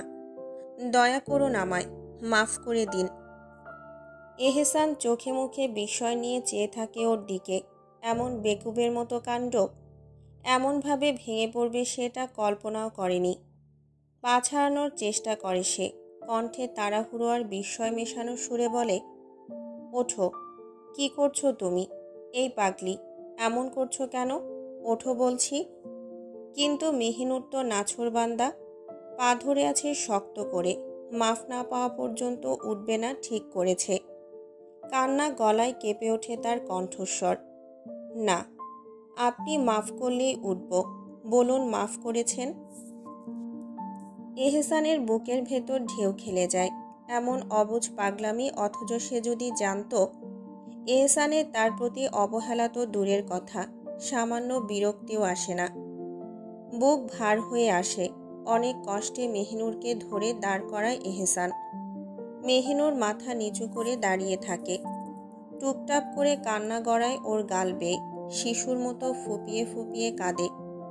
মাত্র 1 ঘন্টা কথা বলেনি সে, এই তার অবস্থা। অথচ এই মেয়েটাই, এই মেহিনুরই একসময় তার মৃত্যু কামনা করেছে। তখন তো বুঝে উঠতে পারেনি এই পুরুষ ছাড়া সে নিঃশ্বাসও নিতে পারবে না। এহসান আলতো করে ওর গাল ছুঁয়ে চোখের পানি মুছে দেয়। কণ্ঠ নরম হয় তার। কাঁদছো কেন? বলো কি হয়েছে? মেহিনুর এহসানের চোখে চোখ রাখে, কণ্ঠ ভারী। আপনার অবহেলায় আমি আপনার পাপ তাপ সব সহ্য করতে পারবো, কিন্তু আমার প্রতি করা আপনার অবহেলা আমি সহ্য করতে পারবো না। নিজের ঠোঁট চেপে কান্না আটকে বলে, কেন বোঝেন না তা আপনি? আমি মরে যাই মুহূর্তে মুহূর্তে আপনার অবহেলায়। এহসানের ঠোঁটে এক চিলতে মুচকি হাসি খেলে যায়। একটানে প্রিয় নারীটিকে নিজের বুকে চেপে ধরে, যেন সে তার সমস্ত পৃথিবী। মেহিনুর আঁকড়ে ধরে এহসানকে কাঁপা কাঁপা হাতে। এই পুরুষ ছাড়া সে বাঁচবে না জানে সে। এই পুরুষ পাপী, তবুও তার ভালোবাসা ভয়ঙ্কর। সেই ভালোবাসাতেই আজ এই মেয়েটা এত বাজেভাবে জড়িয়ে গেছে। নীরবতায় ভরে যায় চারদিক। এক পাশে রাতের বাতাস আর অন্য পাশে বুকের ভেতর উথাল পাথাল ভালোবাসা। মেহিনুর ফুপিয়ে উঠে বলে, খুব রাগ করেছেন আপনি আমার উপর, তাই না? এহসান ফিসফিসিয়ে জবাব দেয়, তোমার প্রতি আমার কোনোদিন কোনো রাগ অভিযোগ নেই প্রিয়তমা। তোমার প্রতি আমার যা আছে তা হলো ভালোবাসা, শুধুই ভালোবাসা, তীব্র ভালোবাসা। মেহিনুর আবারও কেঁদে ওঠে। এই পুরুষ এত ভয়ঙ্করভাবে ভালোবাসতে জানে। বিয়ের পর থেকে কত কষ্টই না দিয়েছে সে, তবুও ভালোবেসে গেছে তাকে, বিনিময়ে কিছুই চায়নি। এহসান মেহিনুরের মাথায় আলতো করে হাত বুলিয়ে দিতে দিতে বলে, কাঁদো, যত ইচ্ছে কাঁদো, মনে রেখো আমার এই বক্ষস্থল শুধু তোমার, এই বুকেই তোমার মনের সব ক্ষোভ কেঁদে বিসর্জন দাও। মেহিনুর ঢোক গিলে বলে, আপনার প্রতি আমার কোনো ক্ষোভ নেই, আপনার প্রতি। তবে বাকিটার বলতে পারে না। ঠোঁট কেঁপে ওঠে, গলা ভারী হয়ে আসে। আবারও ফুপিয়ে কেঁদে ওঠে সে। ভালোবাসার কথা বলবে? না, পারবে না। বললেই নিজের প্রতি ঘৃণা বেড়ে যাবে আরও। রাতের নীরবতা এখনো ভেঙে যায়নি। জ্যোৎস্না এখনো ছুঁয়ে যাচ্ছে বেলকনির কার্নিশ। বাতাসের শীতলতা হালকা কাঁপিয়ে দিচ্ছে মেহিনুরের চুলের খোপা। দুজনেই নিঃশব্দে দাঁড়িয়ে একটানা হৃদয় বিহলতার মধ্যে। এহসান মুচকি হাসে, ঠোঁটের কোণে চিরচেনা সেই ব্যঙ্গরস। যাকে এত ঘৃণা করো তার জন্য এত কান্না? তারপর মেহিনুরের মাথায় হাত বুলিয়ে দিতে দিতে বলে, পাপিষ্ঠদের জন্য কাঁদতে হয় না প্রিয়তমা, তাদের ঘৃণা করতে হয় ঘৃণা। এক পলক থেমে আবারও বলে, তুমি নিজেই তো বলেছিলে, তাহলে এখন কেন কাঁদছো? তুমি না আমায় ঘৃণা করো? মেহিনুর আর নিজেকে আটকে রাখতে পারে না। শক্ত করে জড়িয়ে ধরে এহসানকে, যেন এই বুকই তার আশ্রয়, তার পরিত্রাণ। আমি আপনাকে আর আপনার নিকৃষ্টতাকে ভীষণ ঘৃণা করি, ভীষণ। কিন্তু আপনাকে ছাড়া আমি নিঃস্ব, তাই আপনাকেই আমার চাই।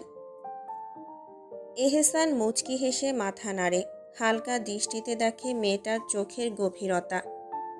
যাকে ভালোবাসো না তাকে আবার কেন চাও, বেকুব নারী? মেহিনুর সোজাসাপটা নির্দ্বিধায় জবাব দেয়, আমি এত কিছু জানি না।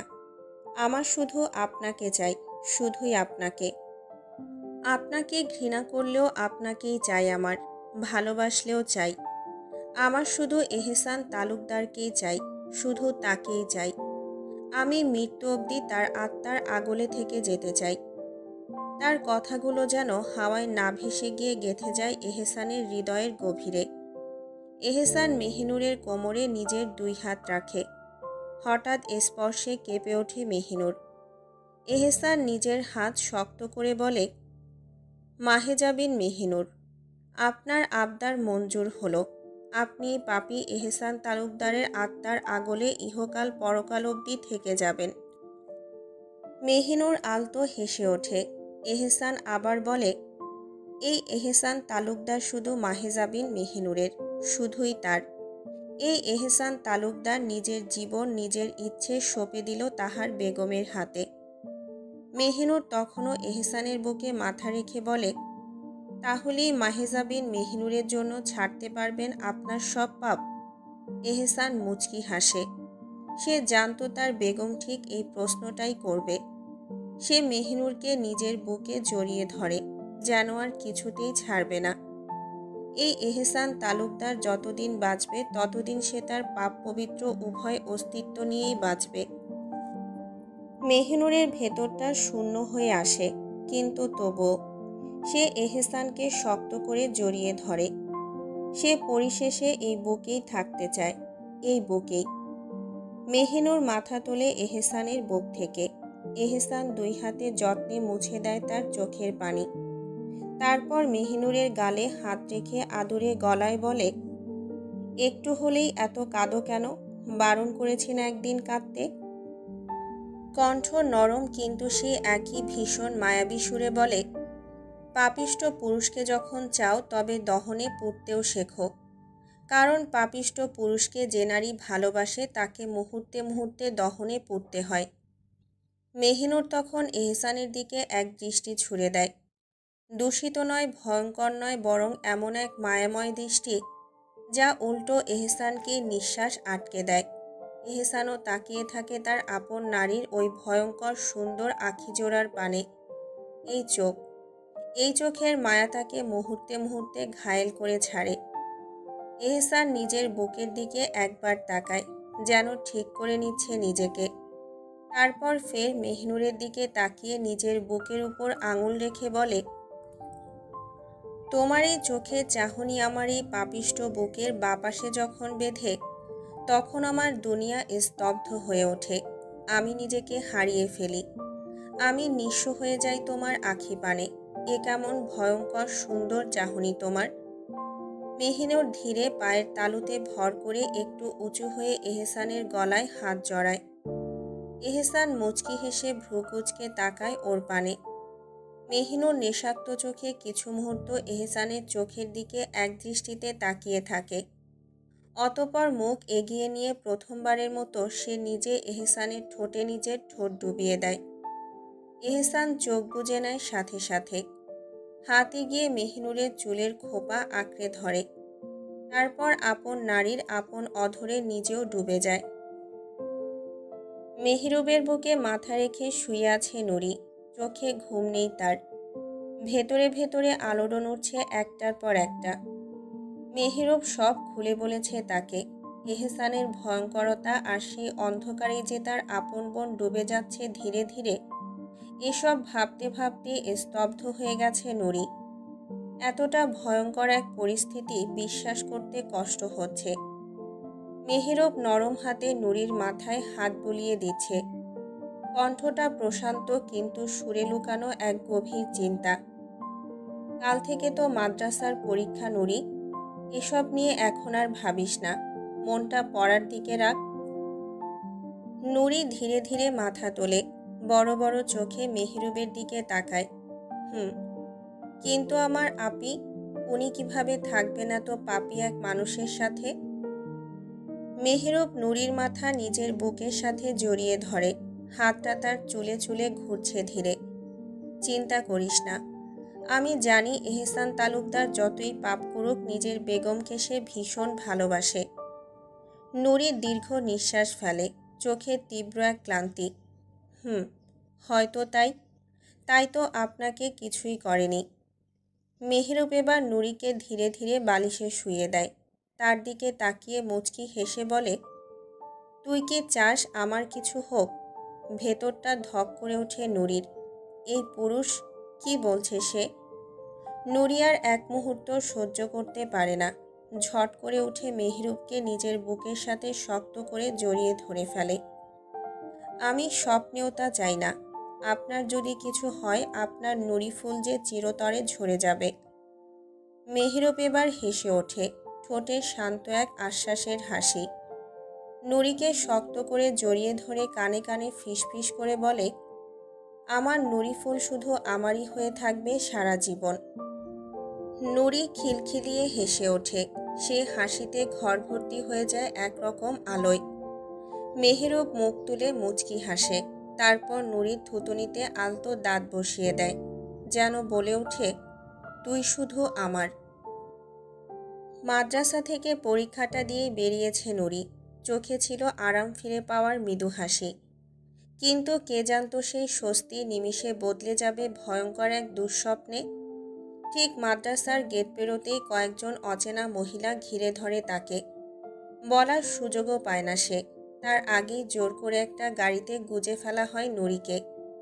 চিৎকার করার আগেই এক ধরনের গন্ধ, চোখের সামনে সব কুয়াশা। সব শব্দ মিলিয়ে গেল, তার জ্ঞান হারিয়ে গেল। চোখ খুলে যখন তখন নিজেকে আবিষ্কার করে একটা অন্ধকার ঘরের মাঝখানে, চেয়ারে বাঁধা অবস্থায়, চোখের পাতা এখনো ভার। সে গুঙিয়ে ওঠে। চারপাশটা অচেনা, ঘরের দেয়াল, ঘোলাটে বাতাস, গন্ধ, সব কিছুই নতুন, ভয়ঙ্কর। তার গলা শুকিয়ে আসে। ভয় এমনভাবে জমে উঠেছে শরীরে যেন বুকের ভেতরটা পাথর হয়ে গেছে। কে তাকে এখানে এনে ফেললো? কেন আনলো? তার মেহেরুব ভাই কোথায়? ঠিক তখনই দরজাটা খোলে। একজন পুরুষ ধীর পায়ে এগিয়ে আসে ঘরের ভেতরে। নুরি আঁতকে ওঠে, ভয়ে সিটিয়ে যায়। সে চিৎকার করে ওঠে, কে? কে আছেন? কে আপনি? পুরুষটি এগিয়ে আসে ধীরে। তার কণ্ঠে এক রহস্যময় ফিসফিসে সুর। সে নুরির একদম পেছনে দাঁড়িয়ে হেলে পড়ে। একটু দূরত্ব রেখে বলে, তোমার আয়ান নুরি ফুল, তোমার হতভাগা প্রেমিক আয়ান আহানাব। নুরির গলার পানি শুকিয়ে যায়। এই নাম, এই আতঙ্ক, এই আয়ান এখনো পিছু ছাড়েনি তার। সে নিজেকে গুটিয়ে নিতে চায়। চিৎকার করে বলে, আপনি আপনি আমায় এখানে কেন এনেছেন? আয়ান একটু দূরে গিয়ে দাঁড়ায়। তার চোখে স্পষ্ট পুঞ্জীভূত পাগলামি। সে বলে, শুনেছি তুমি এখন চুটিয়ে সংসার করছো তোমার মেহেরুবের সাথে। নুরির চোখ কাঁপে, গলাটা রুক্ষ হয়ে আসে। আপনি আপনি আমায় কেন এনেছেন এখানে? আয়ান ঠান্ডা গলায় জবাব দেয়, তোমায় বিয়ে করতে, নিজের করে নিতে। নুরি কাঁপা কাঁপা কণ্ঠে বলে, দয়া করে, আমি এখন একজন পুরুষের আপন নারী। আমায় যেতে দিন, আমায় ভুলে যান আপনি। আয়ান হেসে ওঠে, একটা বিকৃত হাসি। তার ঠোঁটের কোণে পাগলামি ফুটে ওঠে। তুমি এক পুরুষের কি, শত পুরুষেরও হয়ে থাকো, তবু আমার তোমাকেই চাই নুরি ফুল। নুরি চিৎকার করে ওঠে, খবরদার, এমন কথা মুখেও আনবি না আয়ান। তুই নমরুদ, আমি শুধু আমার স্বামীর, আমি শুধু আমার পুরুষের। আয়ান তাচ্ছিল্যের হাসি দেয়, তার চোখে আগুনের শিখা। যা বলার বলো এখন। আর কিছুক্ষণ পরেই বিয়ে করে তোমায় হালাল করে নেব। তোমার প্রতি ভালোবাসার যে দহনে পুড়েছি এত বছর, সেই দহনে এবার তোমায় পুড়িয়ে ছাই করে দেব। নুরি কাঁপে, পুরো শরীরটা আতঙ্কে জমে যায়। সে জানে এটা সত্যি হলে তার বাঁচার আর কোনো পথ নেই, শুধুই আত্মহত্যা। সেটাই একমাত্র উপায়। সে তো শুধুই এক পুরুষের, শুধু তার মেহেরুব ভাইয়ের। এই কলঙ্কের আগুনে সে নিজেকে পোড়াতে পারবে না। তার চোখ বেয়ে অশ্রু গড়ায়। সে করজোড়ে কাঁদতে কাঁদতে বলে, আমায় ছেড়ে দিন। আমি এক পুরুষের নামেই মরতে চাই। আমায় এত বড় কলঙ্কের রঙে রাঙাবেন না। আয়ান এগিয়ে এসে নিচু গলায় বলে, কেঁদো না নুরি ফুল। তোমার চোখের পানি মুছে দেওয়ার অধিকার এখনো আমি পাইনি যে। তারপর একটু থেমে গিয়ে বলে, তুমি আমার নামেই বাঁচবে। আয়ান আহনাফের কলঙ্কেই রাঙাবে তার নুরি ফুল। নুরি এবার তার নিজেকে ধরে রাখতে পারে না। সে হাউমাউ করে কেঁদে ওঠে। একটা আর্তনাদ, একটা আত্মা ছিঁড়ে ফেলার মতো কান্না। নিজের ইজ্জত বাঁচানোর কান্না। নিজের অস্তিত্বকে আগুনের হাত থেকে রক্ষার আকুতি। সে জানে না এই ভয়ঙ্কর দুঃস্বপ্নের শেষ কোথায়। সে জানে না আয়ানের এই পাগলামির থামাথামি আছে কিনা। তবে সে জানে সে শুধু এক পুরুষের, শুধু তার মেহরুব ভাইয়ের।